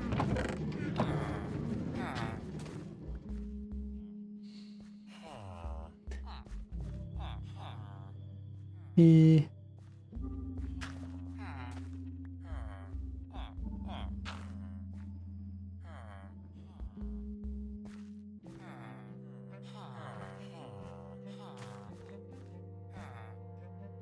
The farm is a bit simpler than the beet and wheat farm, as we just have the villager come around picking up all the crops. They will fill up their inventory, and then once in a while they'll come over here and hand off their crops to these villagers over here, which have no food.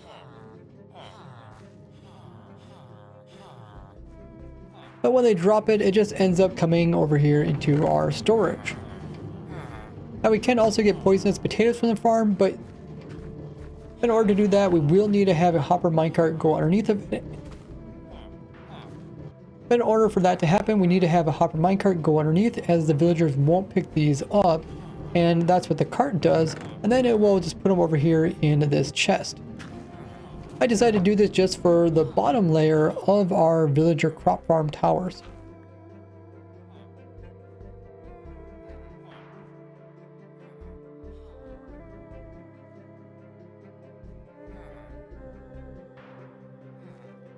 Okay, and then we're at the carrots, which is in 8th place. Papa.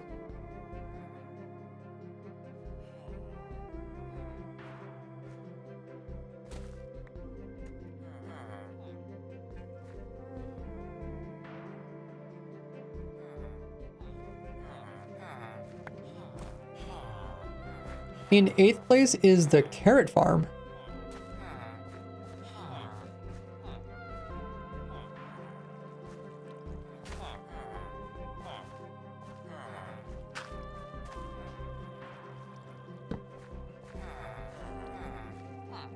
They work as a great composter.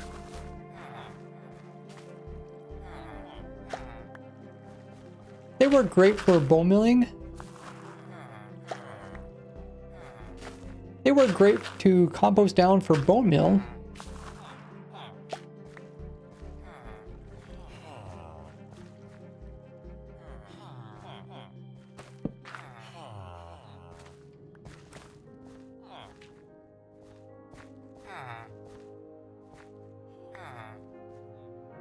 You can also use them for villager food as well as trading them for tons.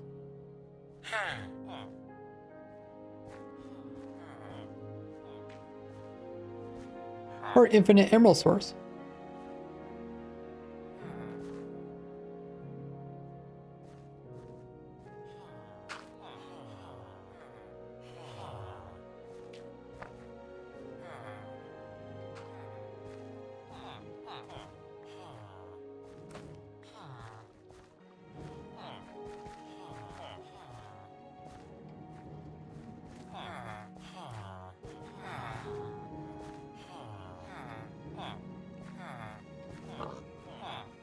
Hopefully the rabbit doesn't grief too much. Follow me. Besides breeding pigs, you can also breed rabbits with carrots.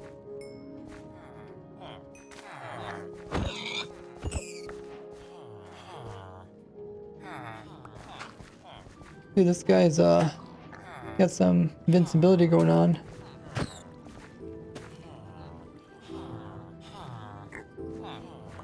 Oh, the crops are too tall?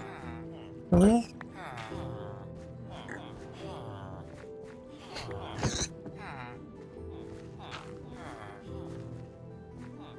No animals were harmed in the making of this film.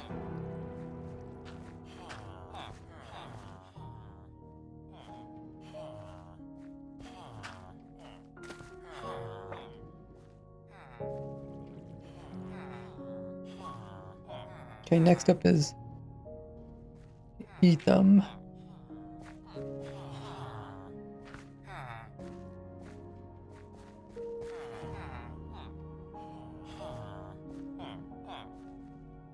Papa. Now you can eat them as a food source, but they're not very helpful. But if you craft them into golden carrots, then they actually are one of the best food sources in the game.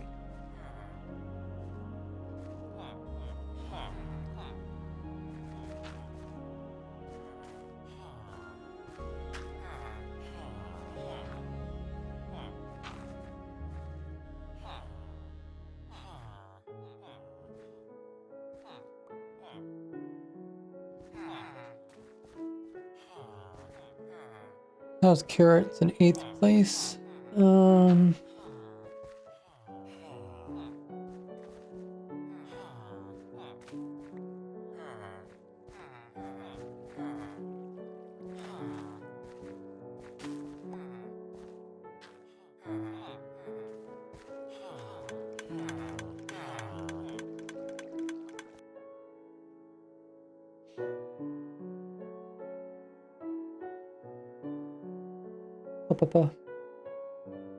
In 6th place is not a item farm, but rather a entity farm, and this is a villager breeder, which will produce villagers.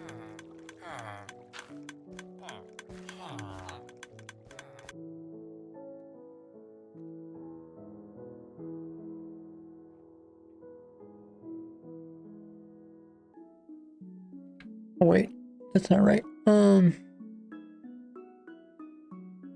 No, 7th place is the wool farm.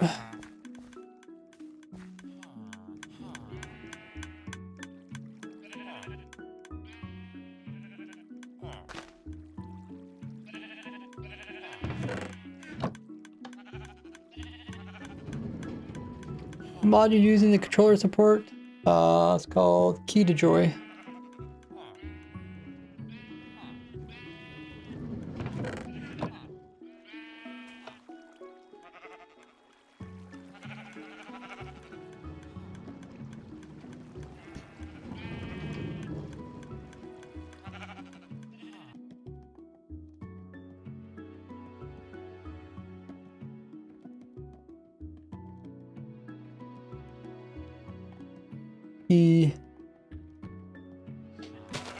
In 7th place is the wool farm. These are quite useful because not only does it produce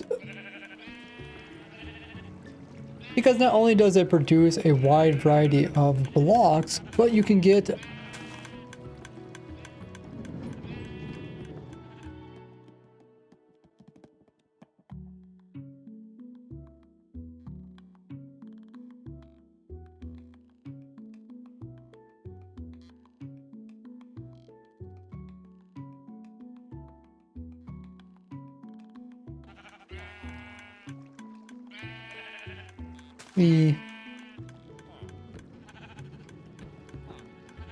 this is because it not,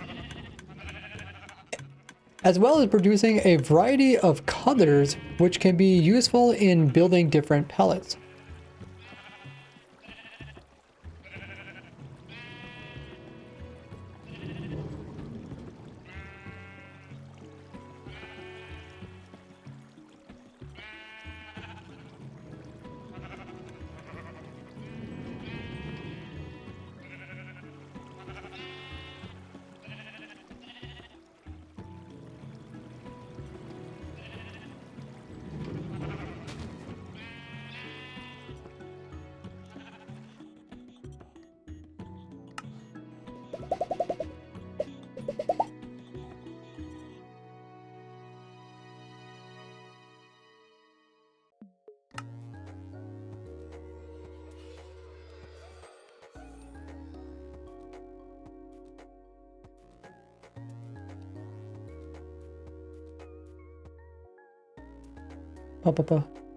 This is also useful in isolating vibrations when it comes to shriekers. When it comes to skulk sensors. What's the other one I need?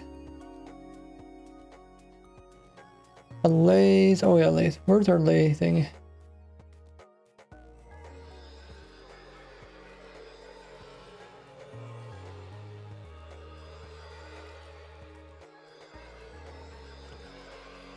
Is this thing actually working? Oh, I must turn this off.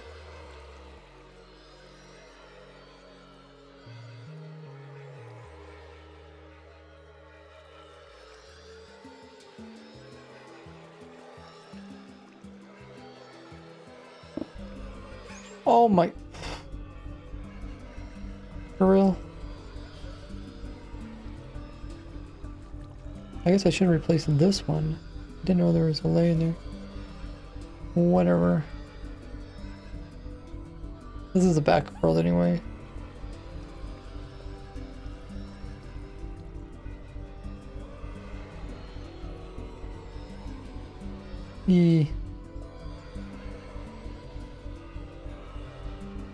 And isolating the lays from hearing other noises in non-stackable item sorters.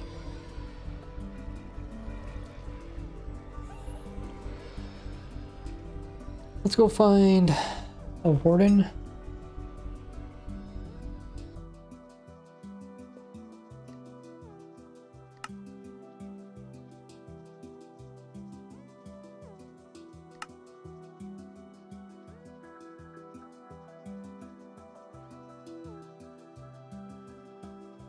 Is there an ancient breed down here? Or ancient city, whatever it's called?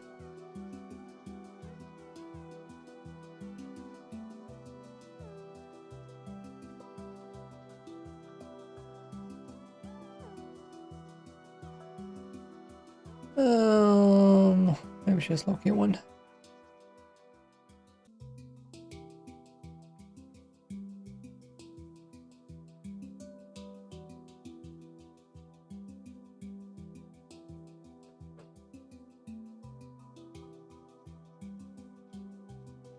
Oh, my chat's turned off.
And isolating the noise inside of Ancient City to make it easier to loot the chest.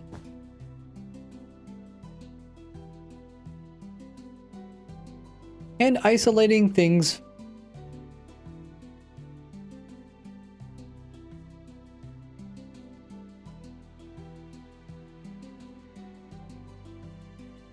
and isolating the player's vibrations from wardens so you can easily loot the chest.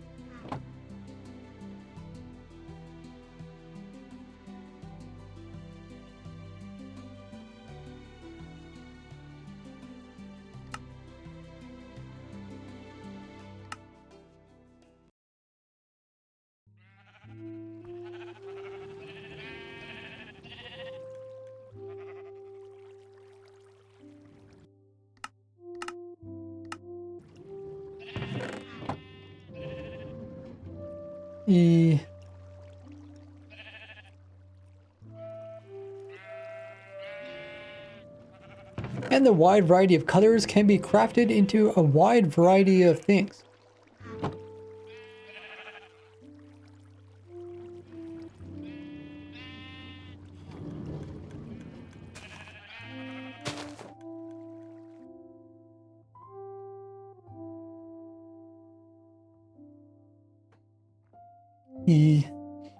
This is also one of the unusual farms as it's not really a crop farm, yet grass is also needed in order...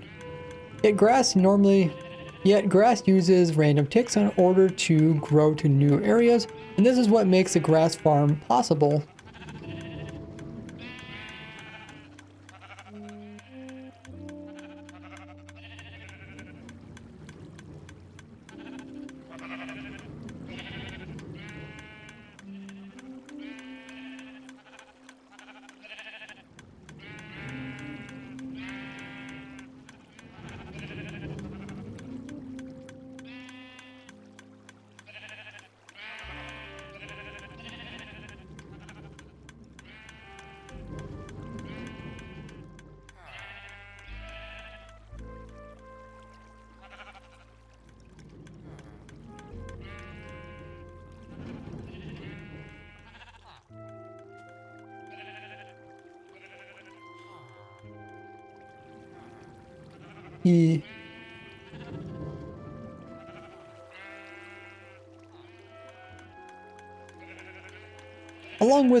Along with it, where you can now use shears and dispensers in order to shear them automatically, and I have some hopper minecarts picking up the wool as well as another one resupplying the shears.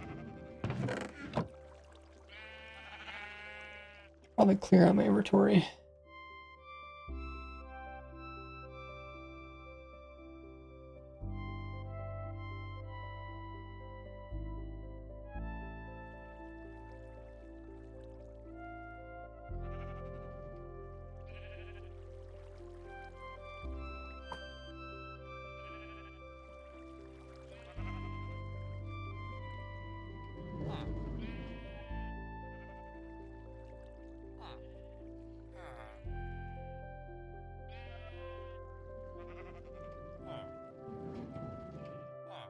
Oh yeah, villager trading.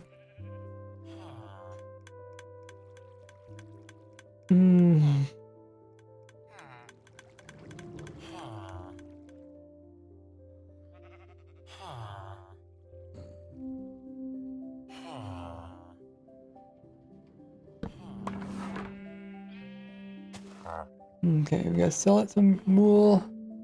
It does buy wool, right? It's the same guy that buys wool. Maybe I should check.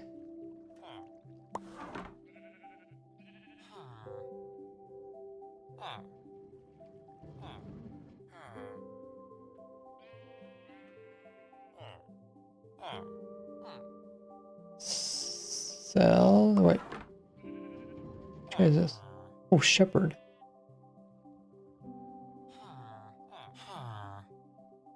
Item wanted. Wait, did this guy want items? Oh yeah, he does want wool. Okay.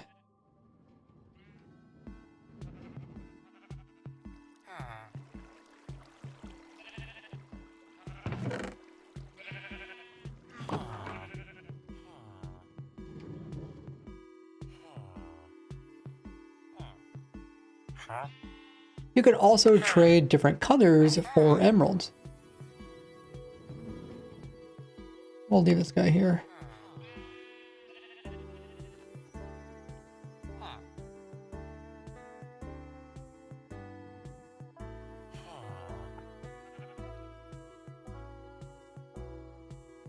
Now we talk about the breeder.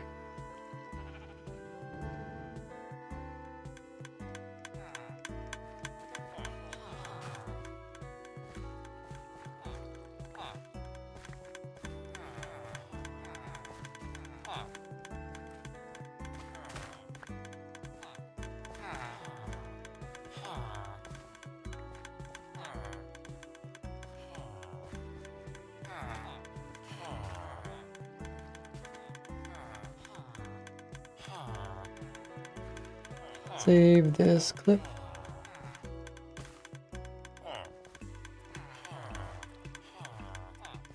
Oh, I guess it's not nighttime.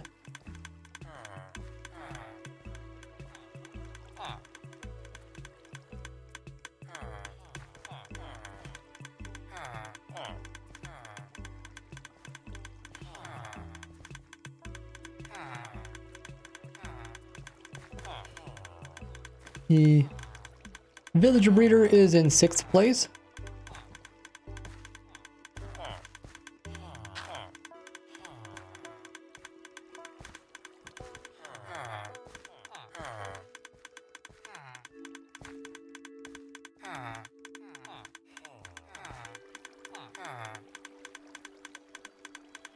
Now, although you could build this before the update, it's now much easier, as before you'd have to use bees or dispensers to bone mill the crops in order for them to grow, and then these guys would harvest them automatically. But now they just grow naturally, and these guys will harvest them,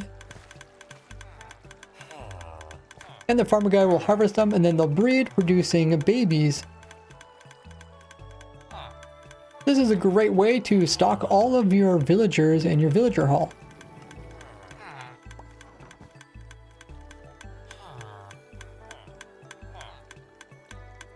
Why are you so noisy? Maybe I just put it off for sure.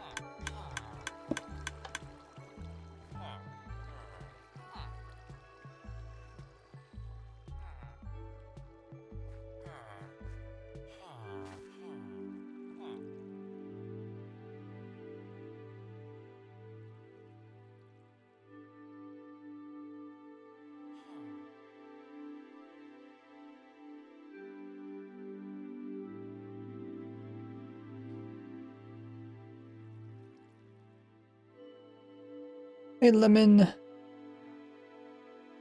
Hey, Dennis. There's not really much to say about the villager breeder.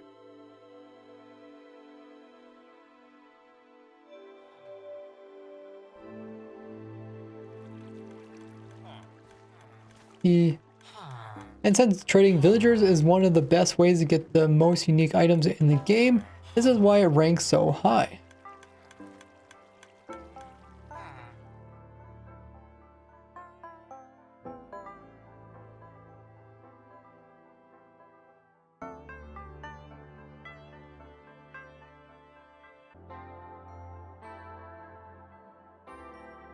Ooh.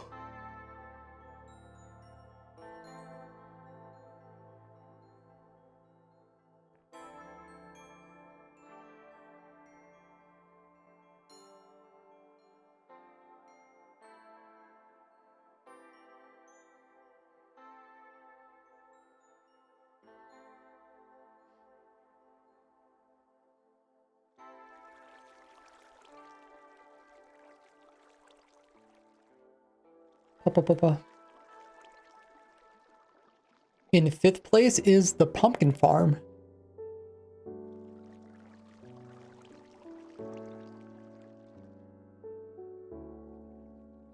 Not only is it a way to farm up a block really easily,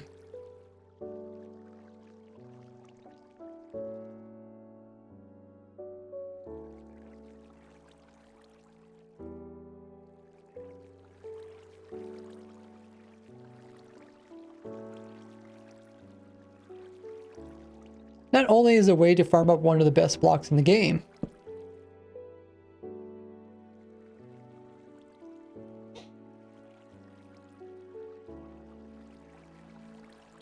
Let me grab the Gordy guy.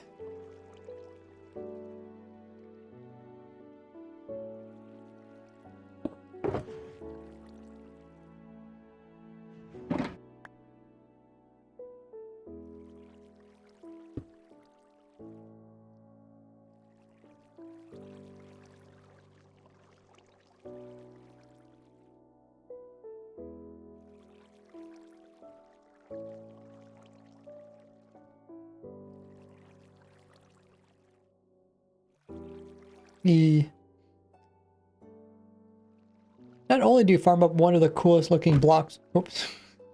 I didn't mean to kill him.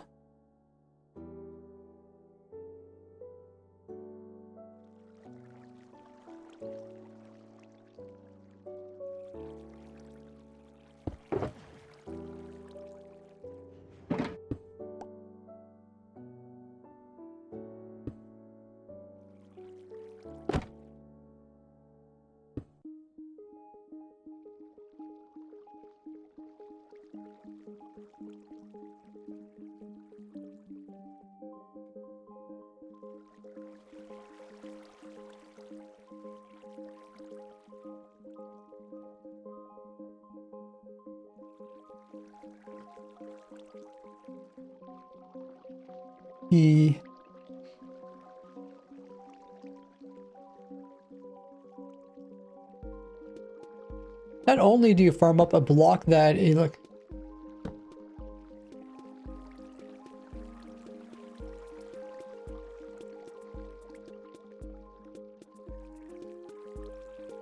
Not only does it farm up a full block.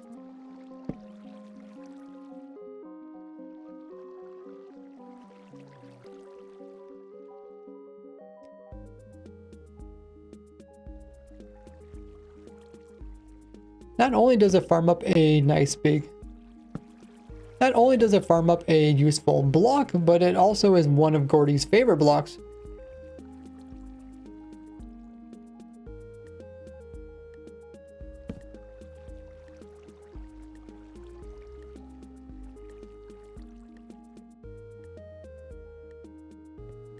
As it can be sheared in order to turn it into a jack-o'-lantern.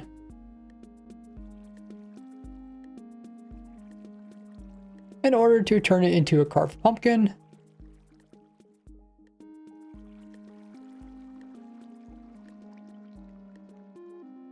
Which you can put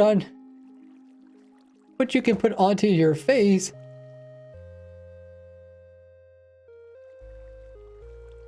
To get this crazy look and also stop Endermen from attacking you.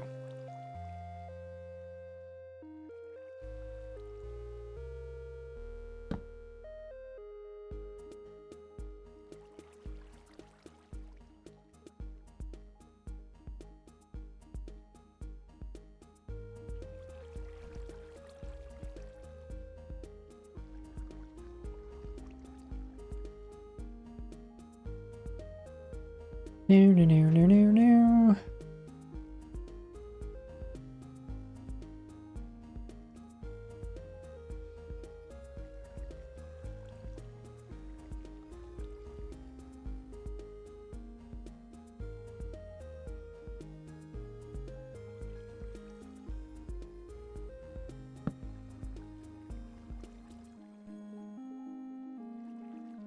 It also works as a great block to compost. But also works as a great vegetation to compost down for bone meal.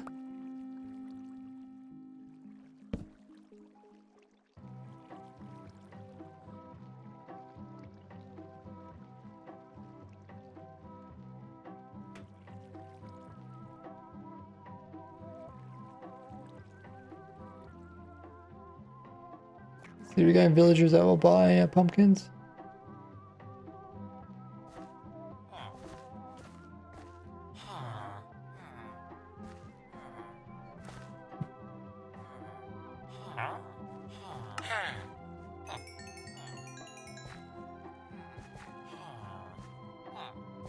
Oh, okay.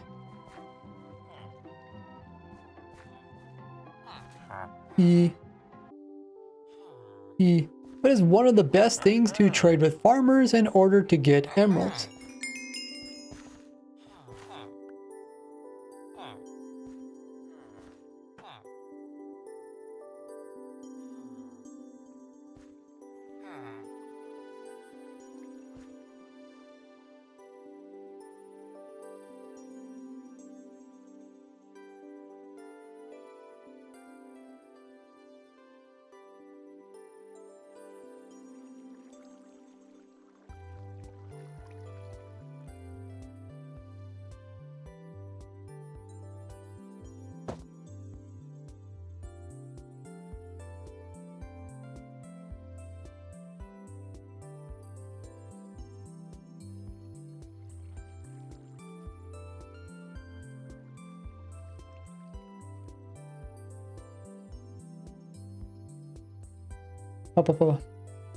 Very similar to them, in fourth place is the melons.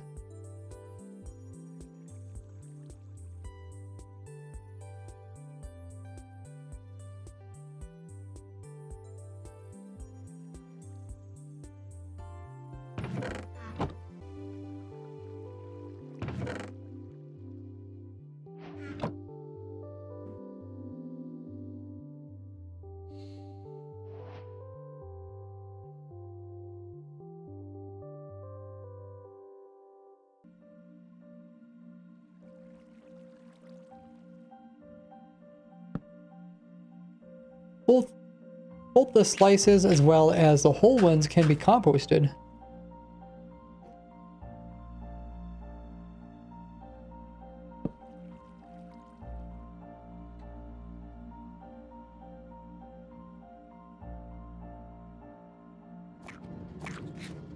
Where's our villagers?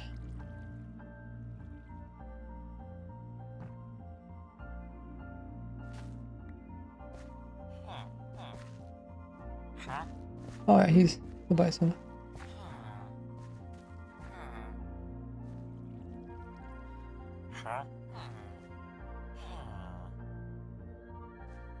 And since you can auto craft the slices back into melon blocks, they're another great source in order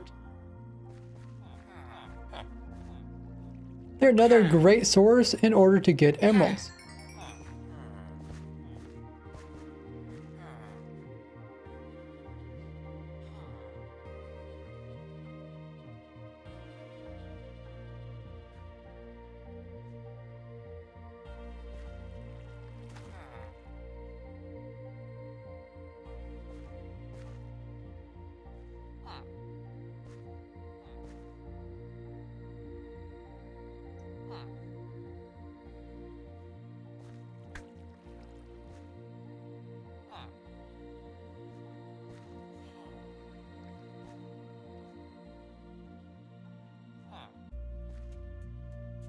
Okay, we can talk about how you can eat them.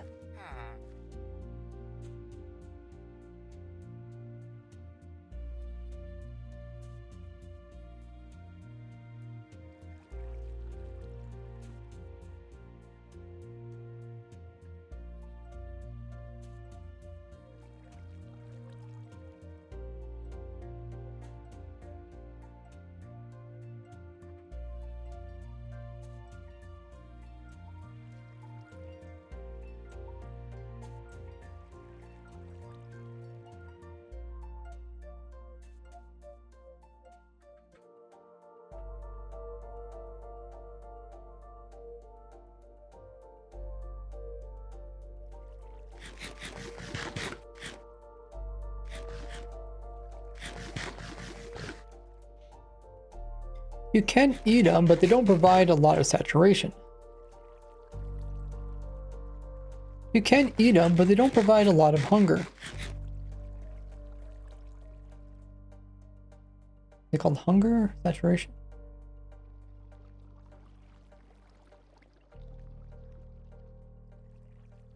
They don't provide a lot of...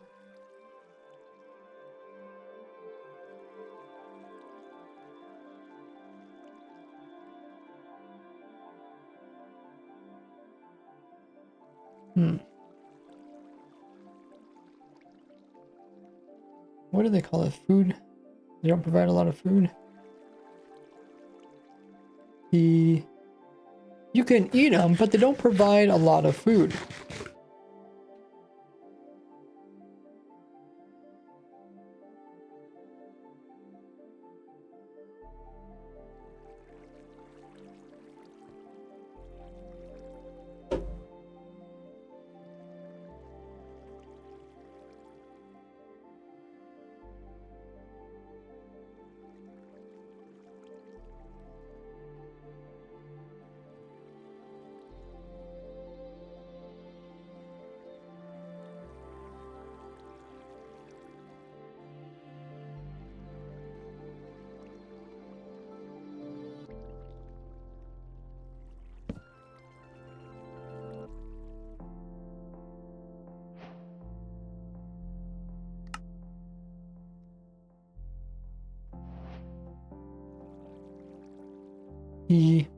But they're more widely used to make glistening melon in order to do brewing.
What's next?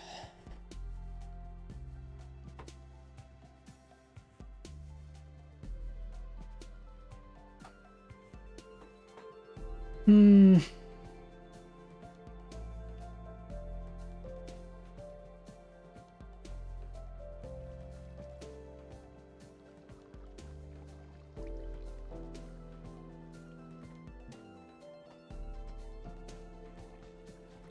block, melon, villager trading, bone meal.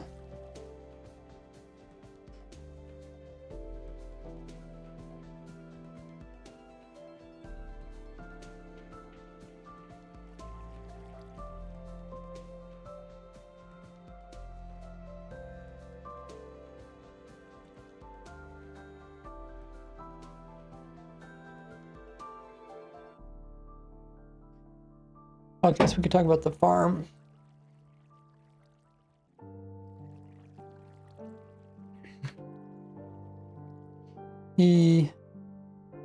Papa.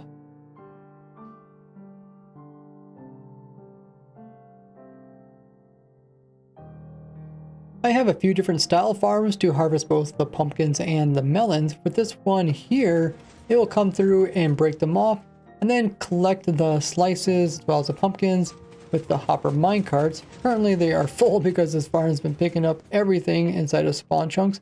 That's one thing to note, is that since these farms are typically running all the time, you can easily fill up your chest, so you might want to put in a little redstone system in order to automatically turn them off once the chest is full.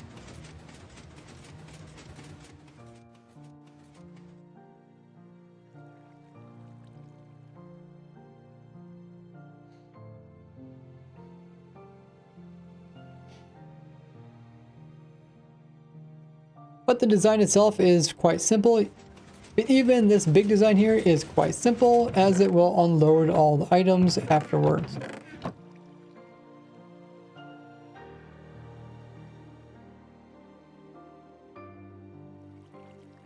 And you can see all the items in the chest down below.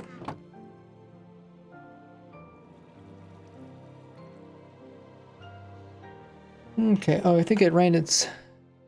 Twitch just ran its ad. I'm gonna go grab some more water while the ad is running.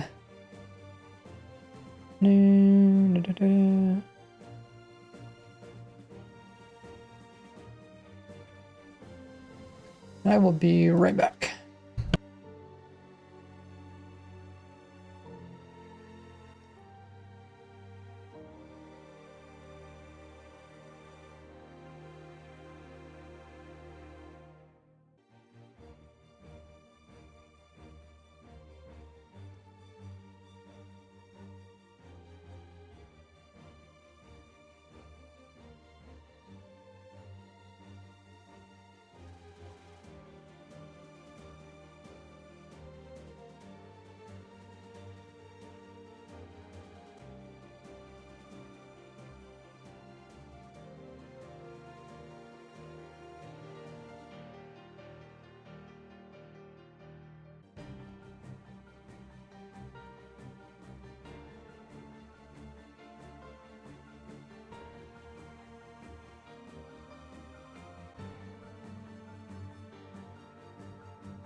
Okay, we're back.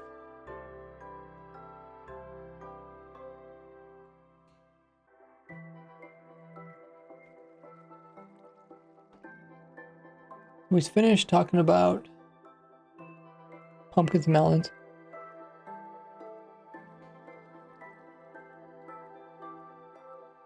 So now we're into the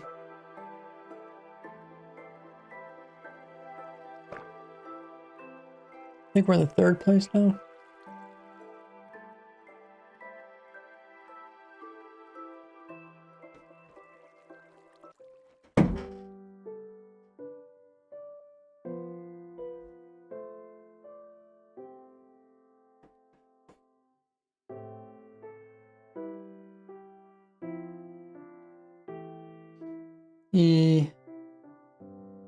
Because this farm can be used without having villagers, I rank it a little bit higher than the other crop farms.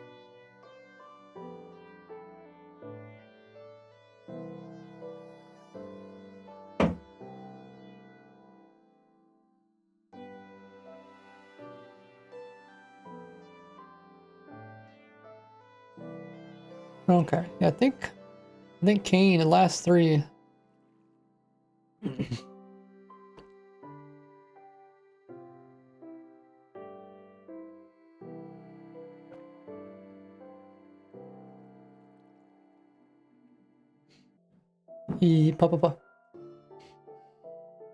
We made it to the final 3 crop farms. We made it to the final 3 playerless.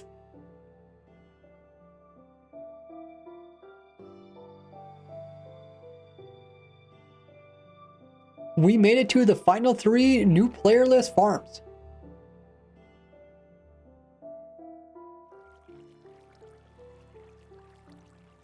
In third place is the cane. In third place is the sugarcane farm.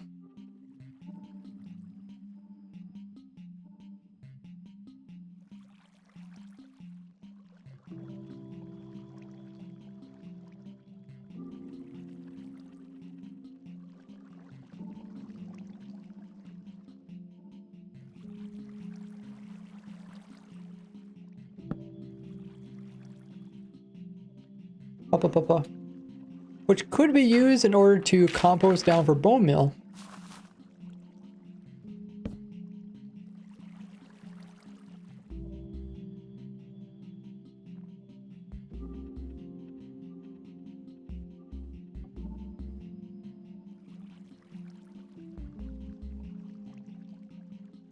Oh, you can't make paper.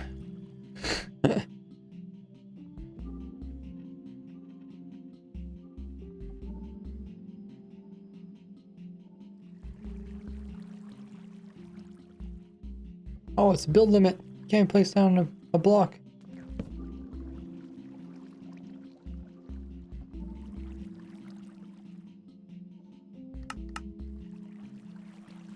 But its greatest strength comes when it.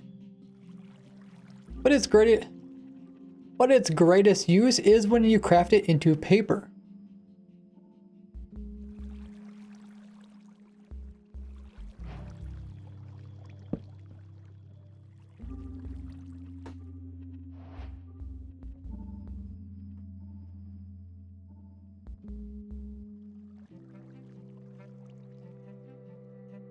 Paper itself doesn't actually burn in a furnace, right?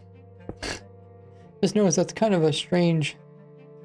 Like, think of paper, you think it would definitely burn.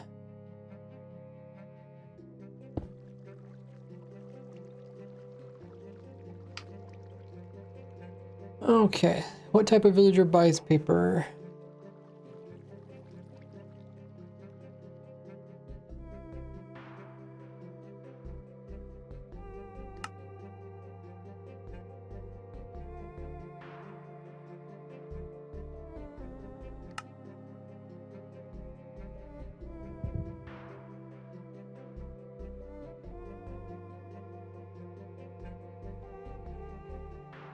Is it this guy?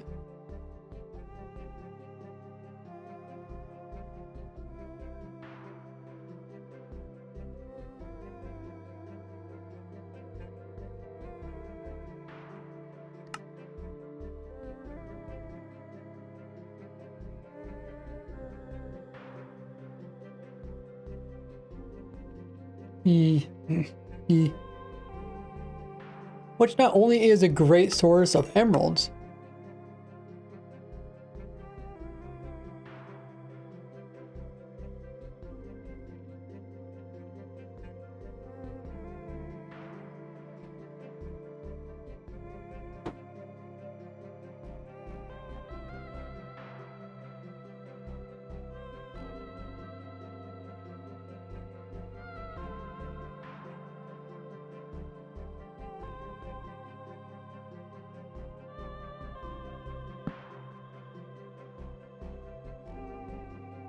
I guess you don't need a craft table to make rockets.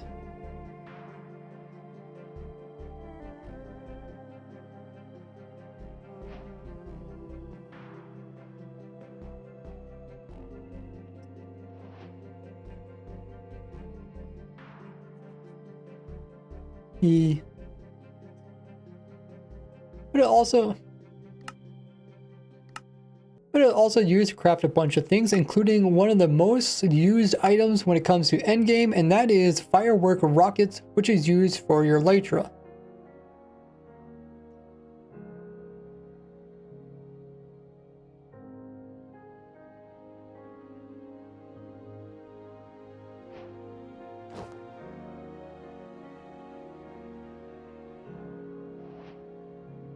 Which are used for wow.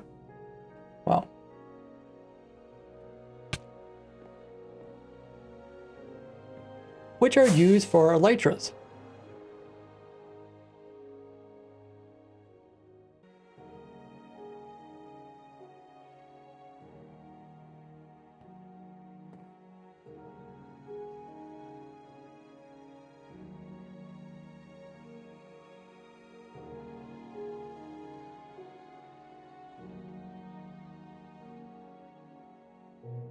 Brewing, okay, sugar.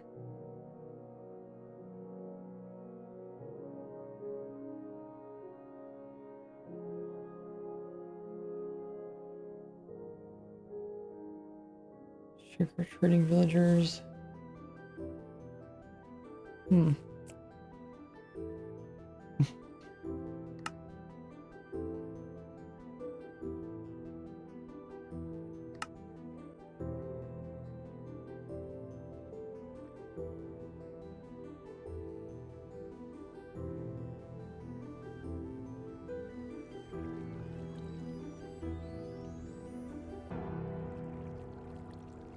Up.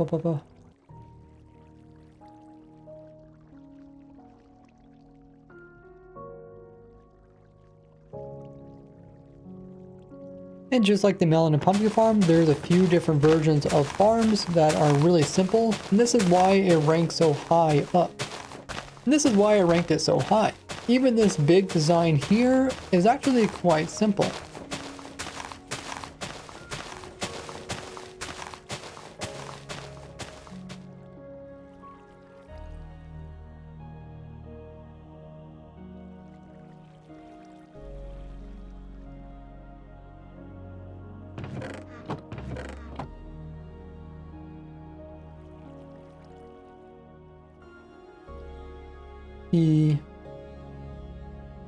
And will efficiently and will give you an efficient supply of bone, and will give you an efficient and will give you a efficient and it will give you an efficient supply of sugarcane.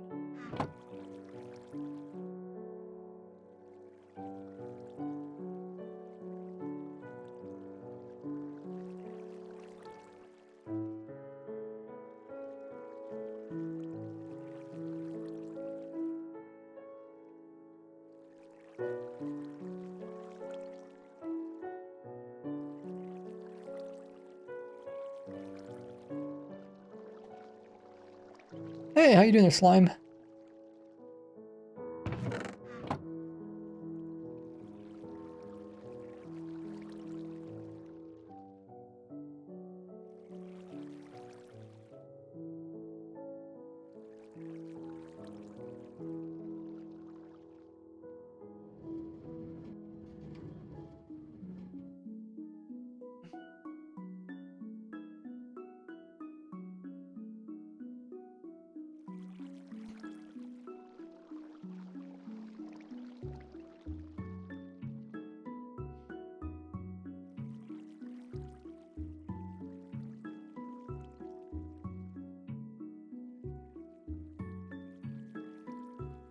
The second best farm that you can have in your spawn chunks is a kelp farm.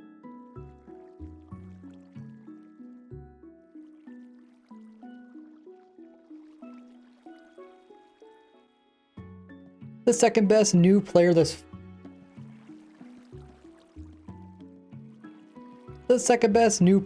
crop farms that you can have in.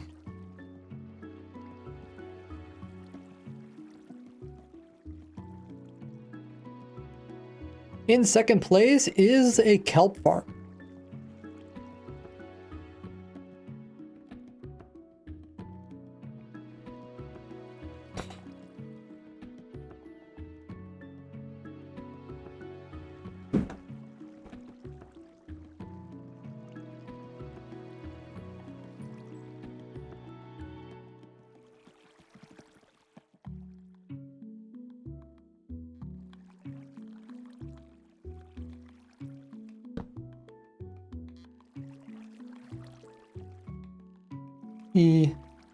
This is a great source of a lot of bone meal.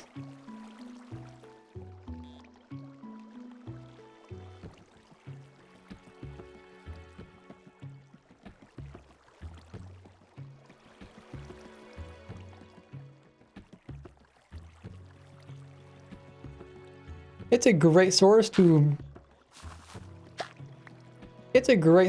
have composted down to bone meal. It's a great source to have composted down into bone meal.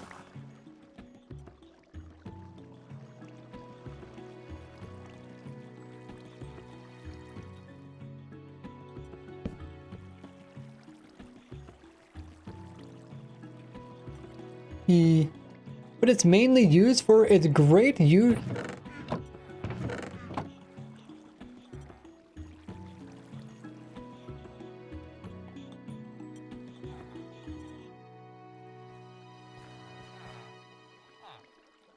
But it's mostly used for its great use when it comes to smelting after you have dried it out and crafted it and auto-crafted it into dry kelp blocks.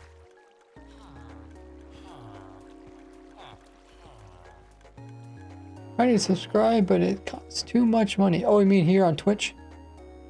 That's fine. One of the best ways to support me is just share what I do with other Minecrafters.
I got a bamboo block in there.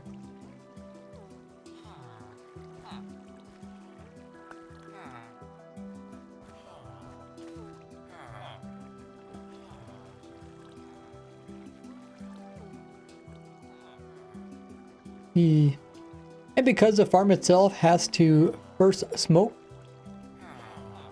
down all the kelp in order,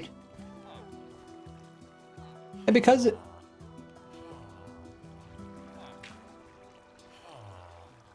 and it can even provide its own fuel in order to, and it can even provide, And it can even provide its own fuel to smelt down the kelp.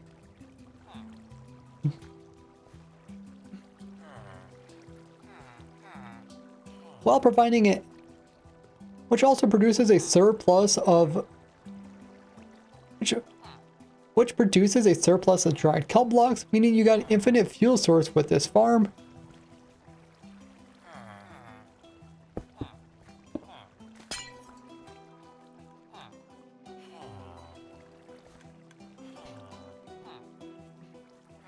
And at any point you can always lock the hopper and then pull out one of the items in order to get all the XPs from this item and all previous items that went through the smoker, meaning it's an infinite XP farm that is running 24/7 in loaded chunks.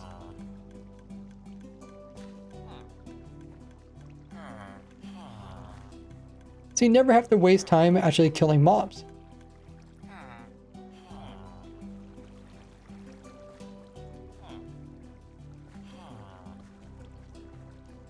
Okay, we're 3 hours into the stream. We're getting pretty close. We only got these two left.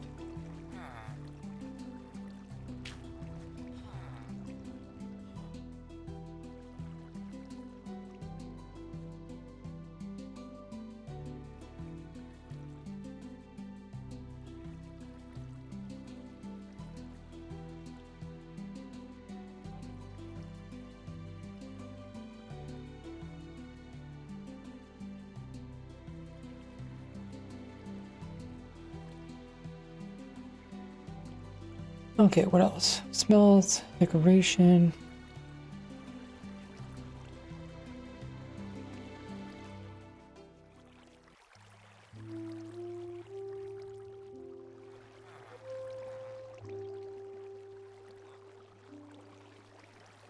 Hard to build with water. Blocks. Oh yeah, you can trade kelp blocks. Who actually buys kelp blocks?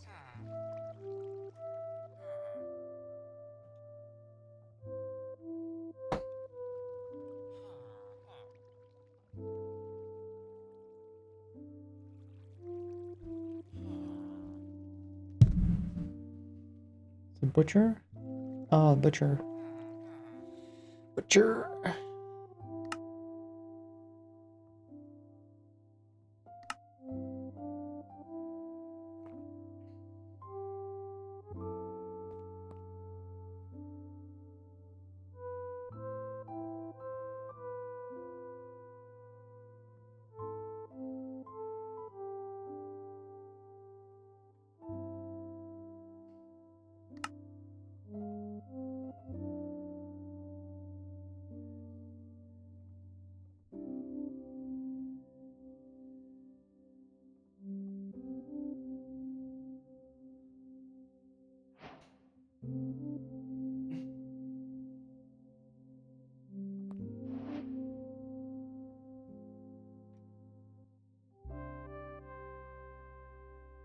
And if you have any extra, you can convert them into emeralds with a butcher with a expert butcher villager.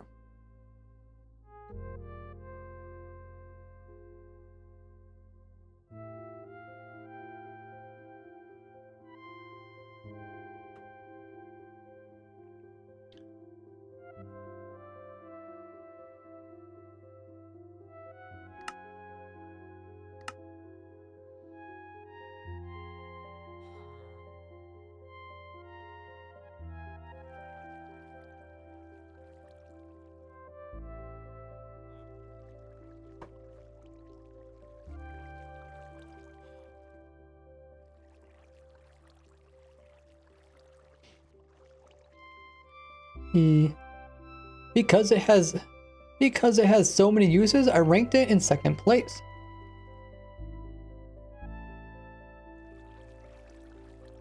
Although the actual farm itself is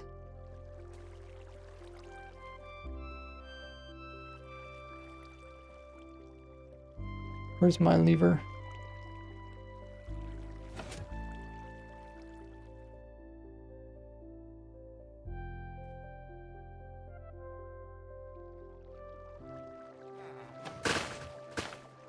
Although kelp farms themselves are notorious for the amount of particles they produce, which can act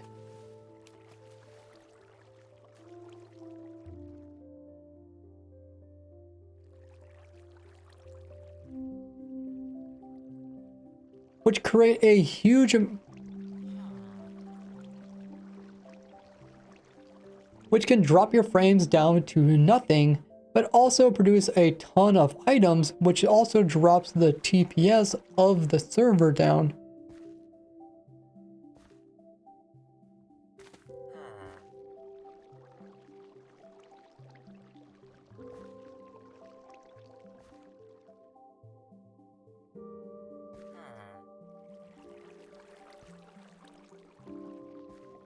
So this is definitely one you want to have an on and off switch on, and you might even want to run the farm more often, that way there's just less items getting moved about.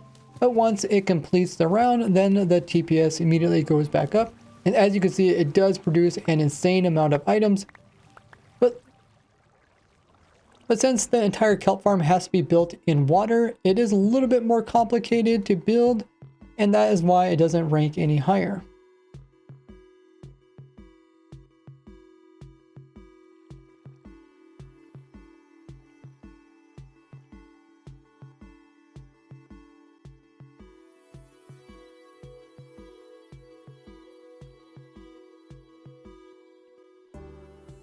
But in the tutorial video, I do show some tricks to make this easier.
In first place for the new playerless farms, and maybe even the best farm all around, is the bamboo farm.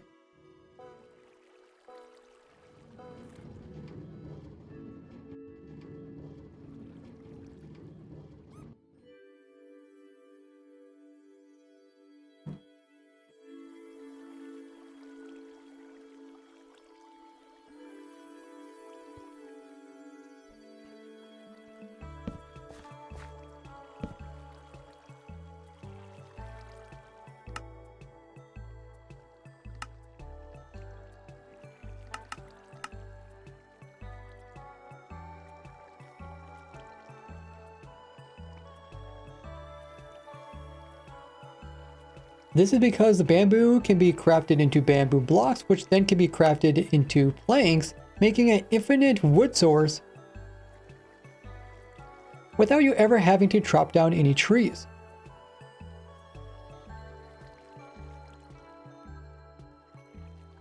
And it turns out that 1/5 of all the items in the game of Minecraft actually use wood in some form. So it is by far the most important farm in the game.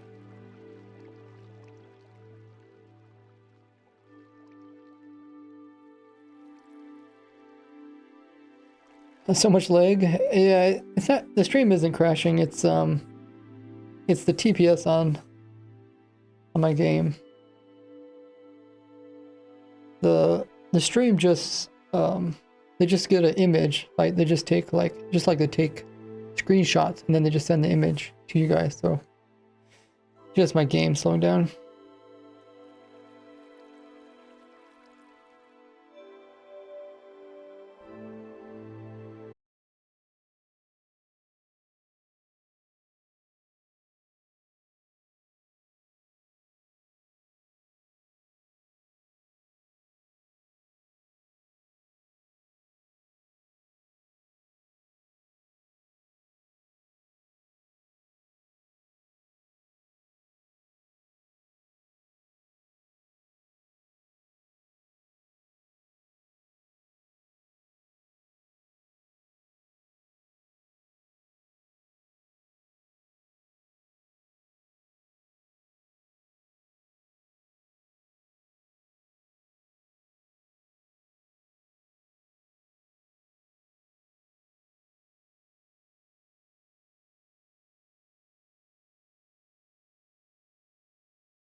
Plus, the bamboo can be crafted into sticks, which is a great way to get emeralds from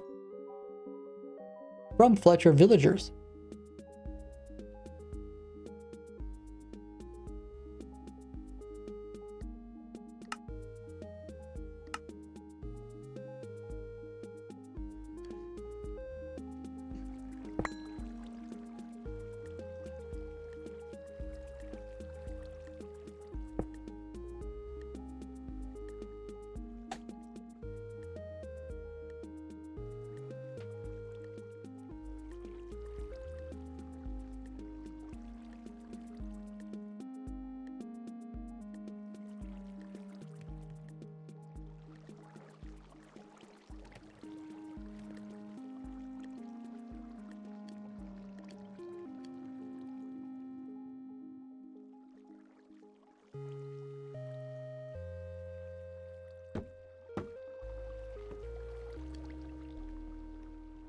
Which is another way to get an infinite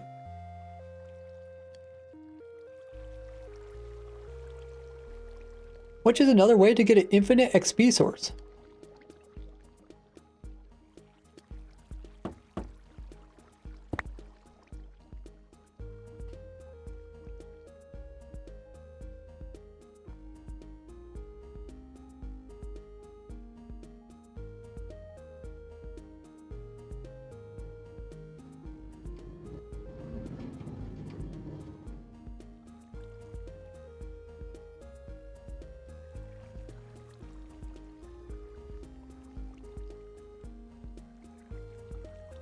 The farm itself is less complicated than the kelp farm.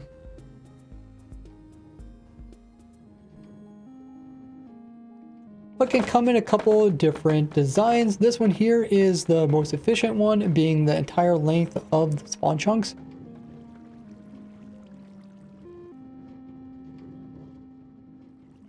But it doesn't produce as much frame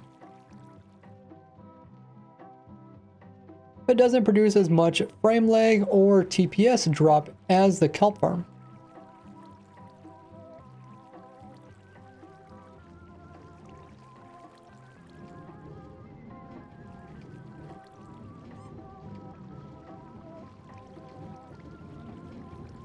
But once again, we do have to pick up all the items using hopper mine carts, which get activated from here and sweep across.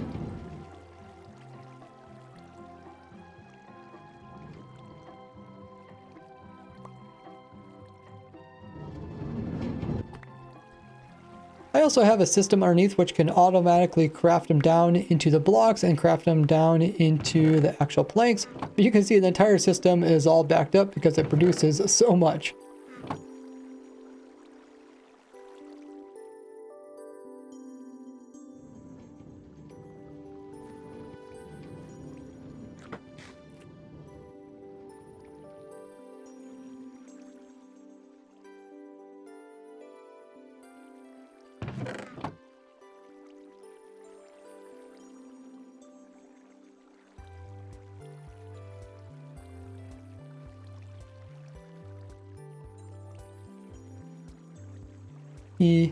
But you can see the entire system is so fast. But you can see the entire system is completely full, as this is a very productive farm.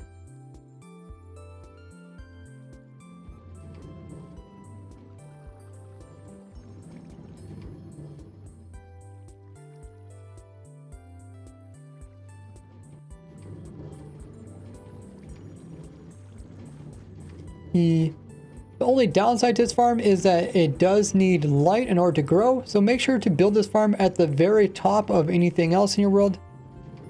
Make sure to build this farm above anything else so it can have sky access. That way it can grow in daytime as well as nighttime without having any torches. I'm pretty sure it can grow at nighttime. I guess it... Time set midnight. Yeah, it still grows.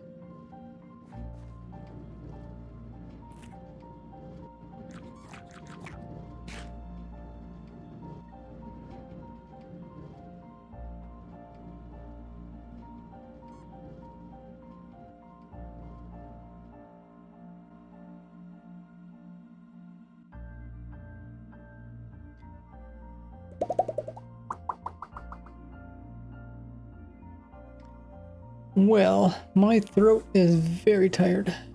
Feels like I've been screaming all day.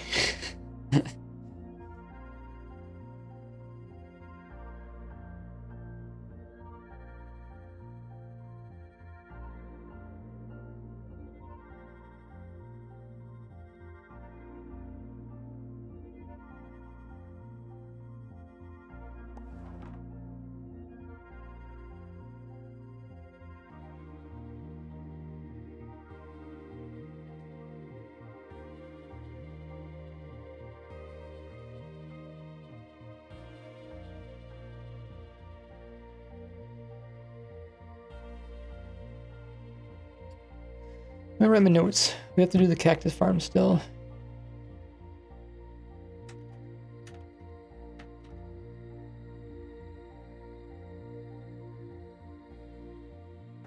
Or cactus flower farm.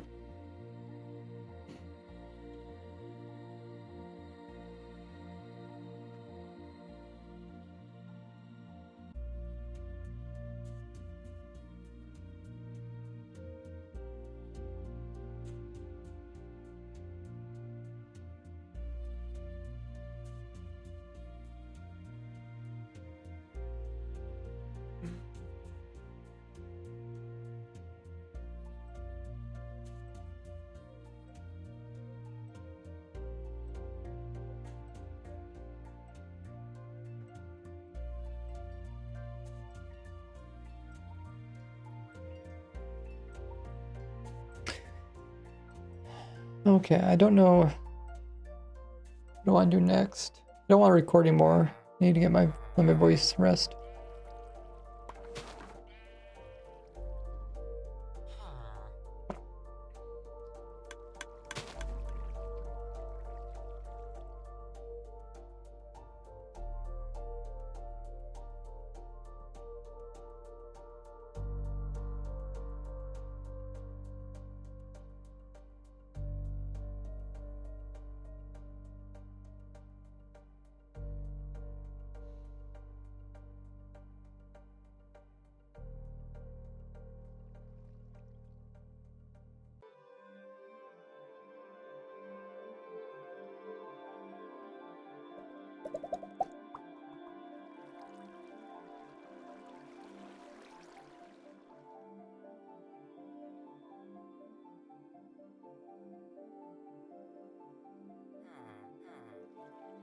Should probably figure out the best timing to harvest this stuff.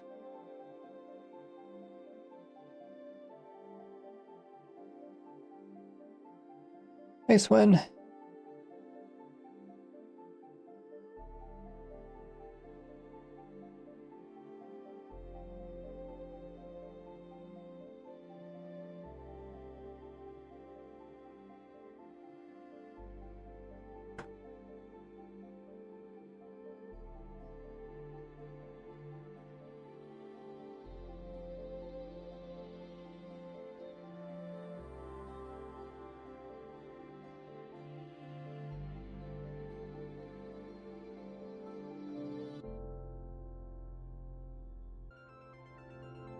Hmm.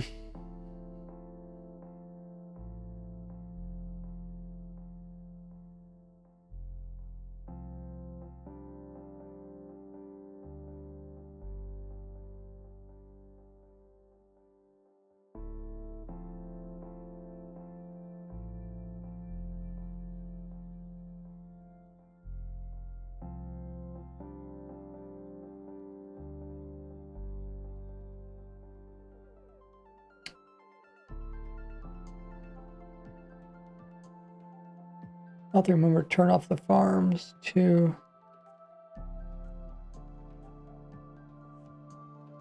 Yeah, you don't need a player at all. No, playerless means no player.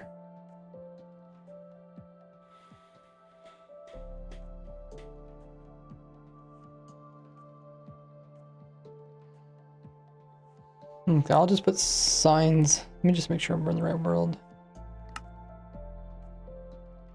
Yeah, okay.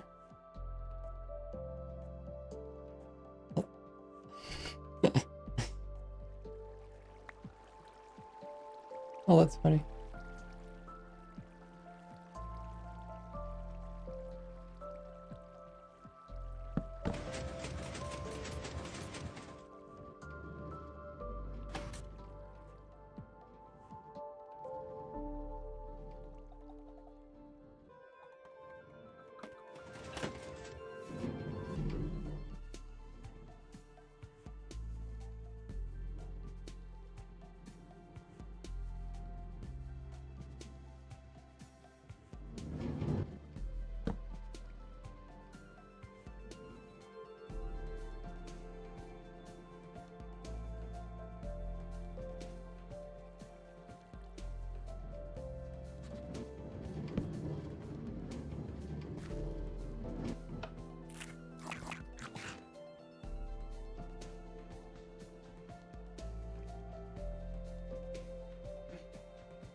Oops.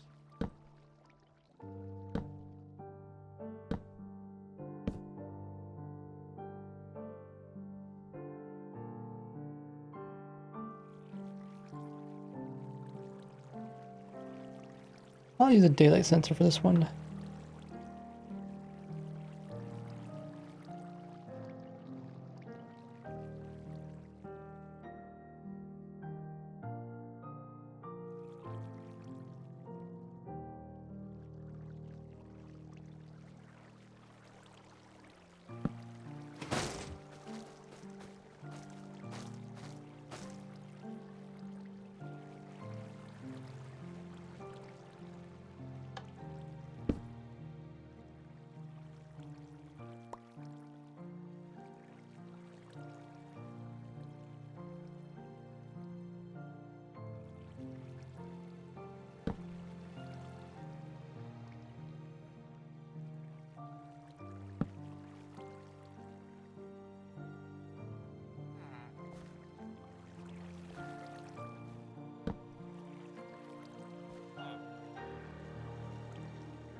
Good raid, Martins.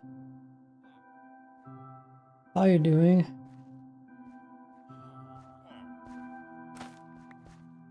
Noah says, give me auto deep slate farm, please. I already have that. You can check the spreadsheet, Noah.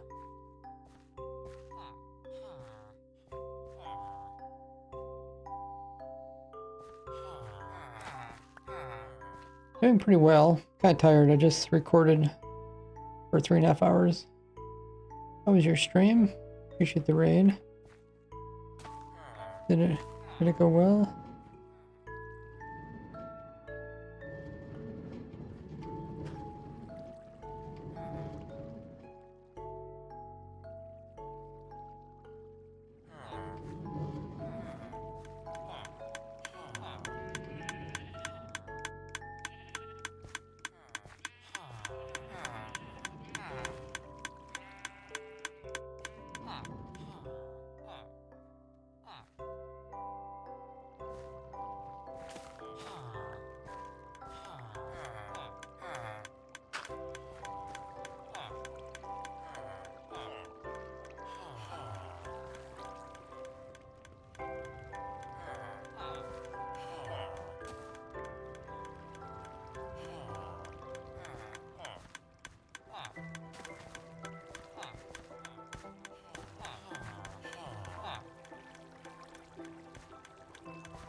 Are there any types of or even specific builds for XP farms you can recommend other than Enderman XP farm? I built them pretty often. I want to switch it up. You can build like the furnace thing that we were just talking about. You can have it automatically smelting and then pull XPs from it. What other XP farms do you guys use? I have a Guardian XP farm. That takes like 2 players. I mean, you can make it take 1 player. Typically avoid kind of doing farms where you have to loot mobs through portals because it doesn't really work on servers, multiplayer servers.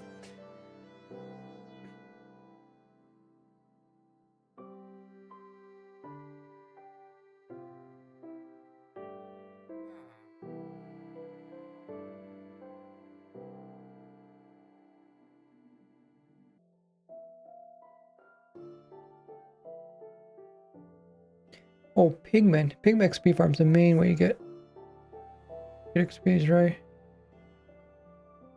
Hey, Jack.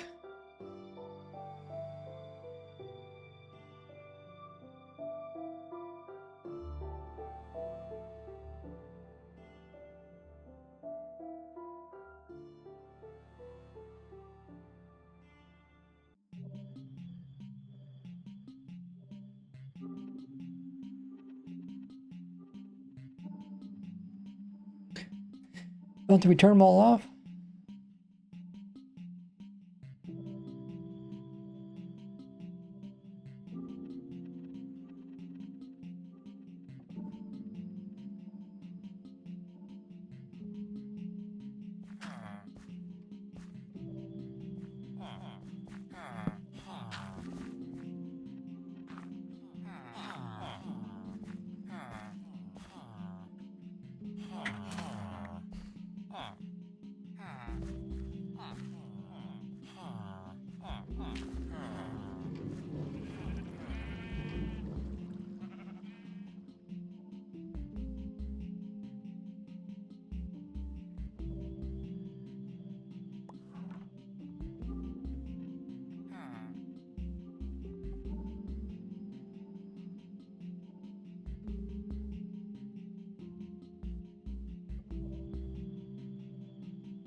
This Weller's and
Okay, use a restroom while there was an running.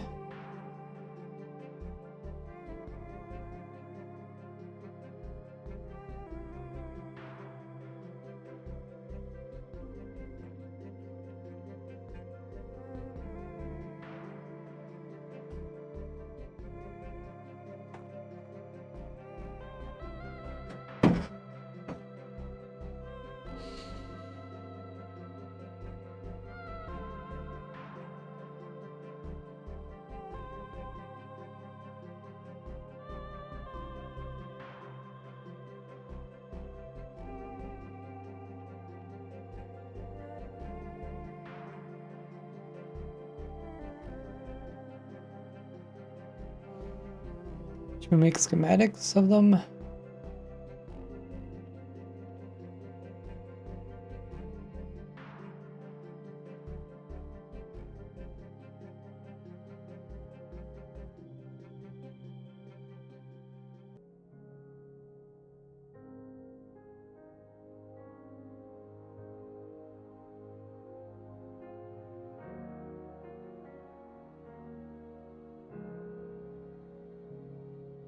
Let's just make schematics of the ones I don't have.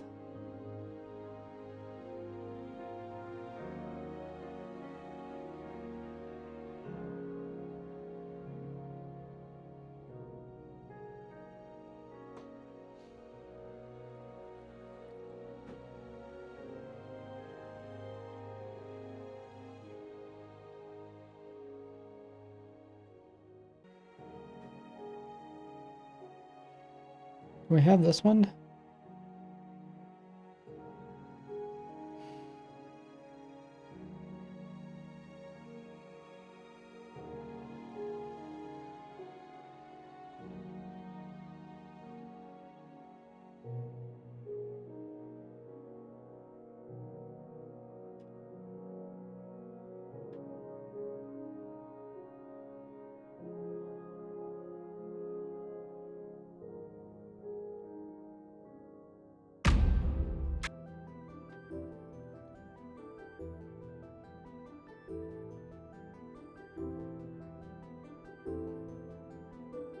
Hmm.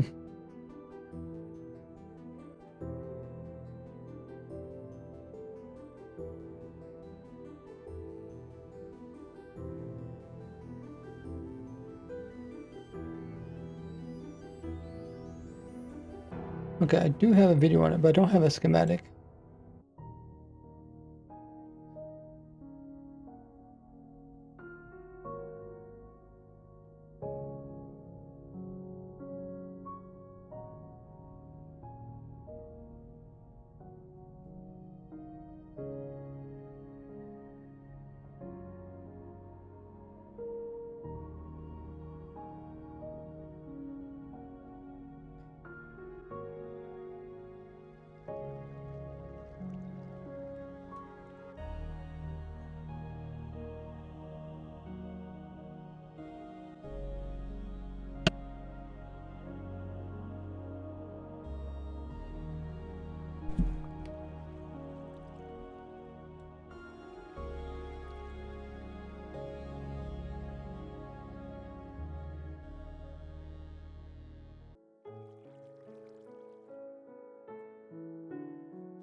I'll just make a schematic of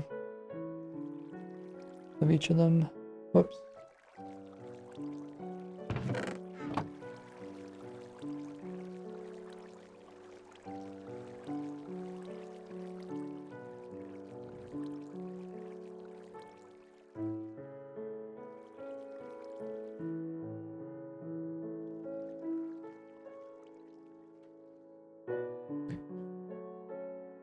Put this back up again.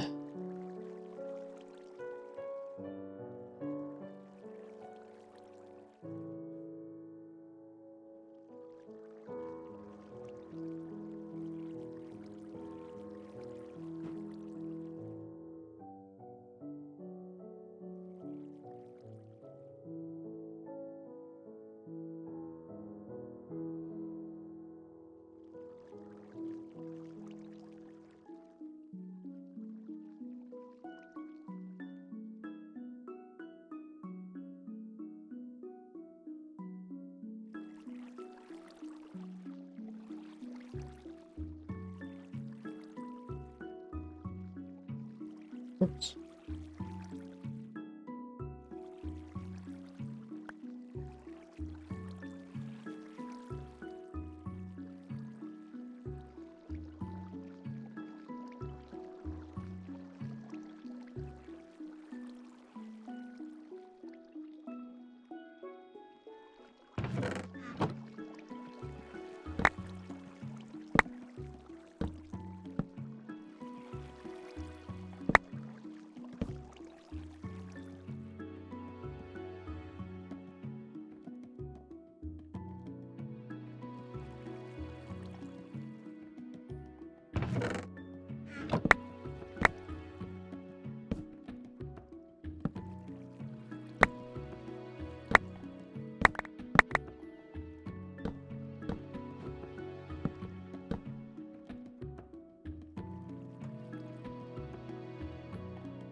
Oh, Litho, thank you for the raid.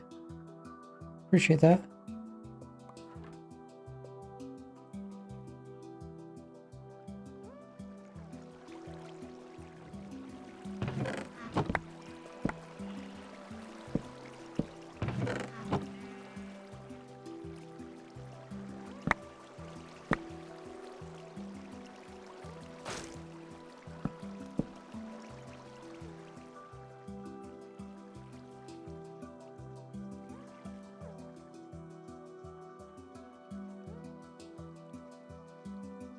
Oh, thanks for telling me.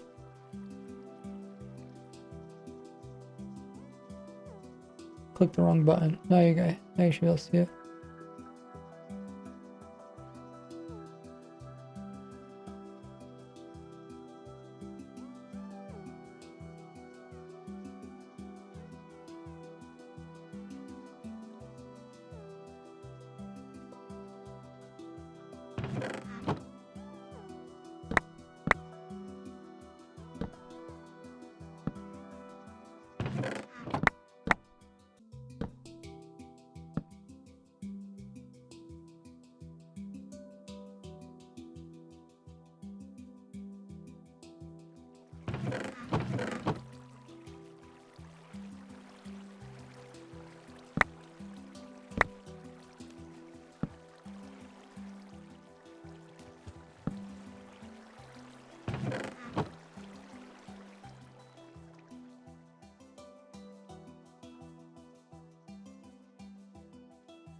Thanks for the raid. Witch, how was your stream?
Hey, Vinny.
I think we did pretty good.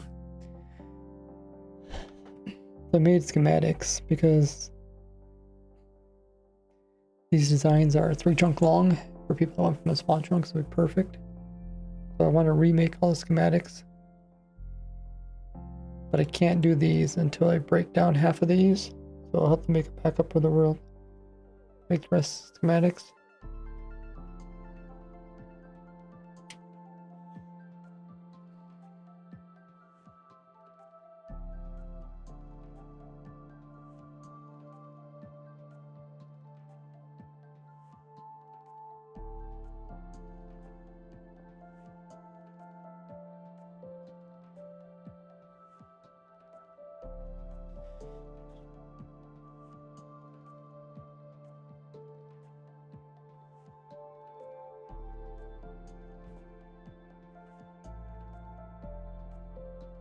But yeah, we've been streaming for 5 hours.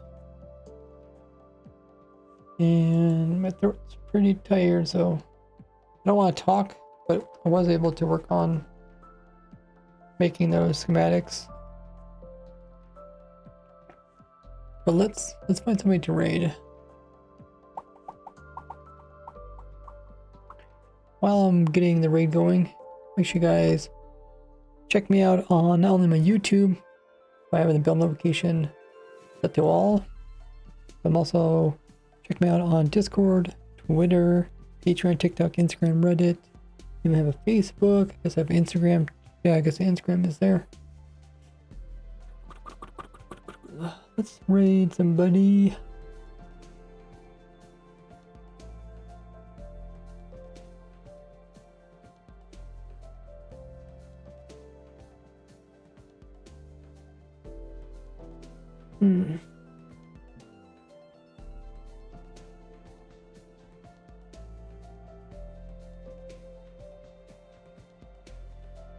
If you have any questions, let me know. Let's see. Is he Simplest thing based on what you were telling me.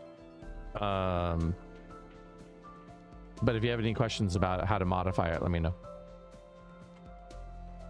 Thank you. Nap time, Cal? Sounds good. Enjoy the sleep, Cal. I don't know. It doesn't say anything about ending in the stream. Oh. We'll raid Griffin.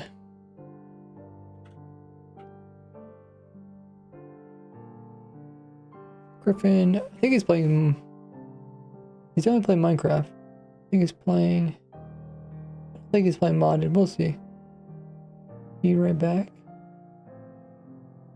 Oh, he's Is he taking a break? Well, how about we raid Tanisha? I don't think they're on a break. No, they're not. Okay, that's not raid. We will raid Tanisha. There.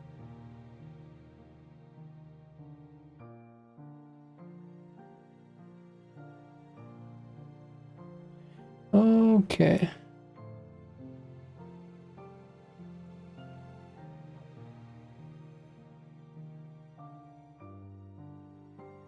Start that raid for Tanisha. She's a hardcore Minecraft player. She's doing her 5-year hardcore anniversary. Right, I think so. Streamathon, 5-year hardcore world. Okay, I guess I don't know if it's actually their anniversary. But she's doing Streamathon. What's really weird is this is her very first hardcore world. Like, as far as I know, she's like the only one that actually, like, she started her one hardcore world and she's just so good at it, she never died. She's been doing it for 5 years. That's kind of crazy. But yeah, thanks guys for tuning in. Pretty chill stream as always. When we hop over there with the raid, if you guys could copy the raid message over facing Tanisha's channel, drop down, follow, show them some love. I do stream every Wednesday, Friday, Saturday, Sunday, so tomorrow I'll be streaming.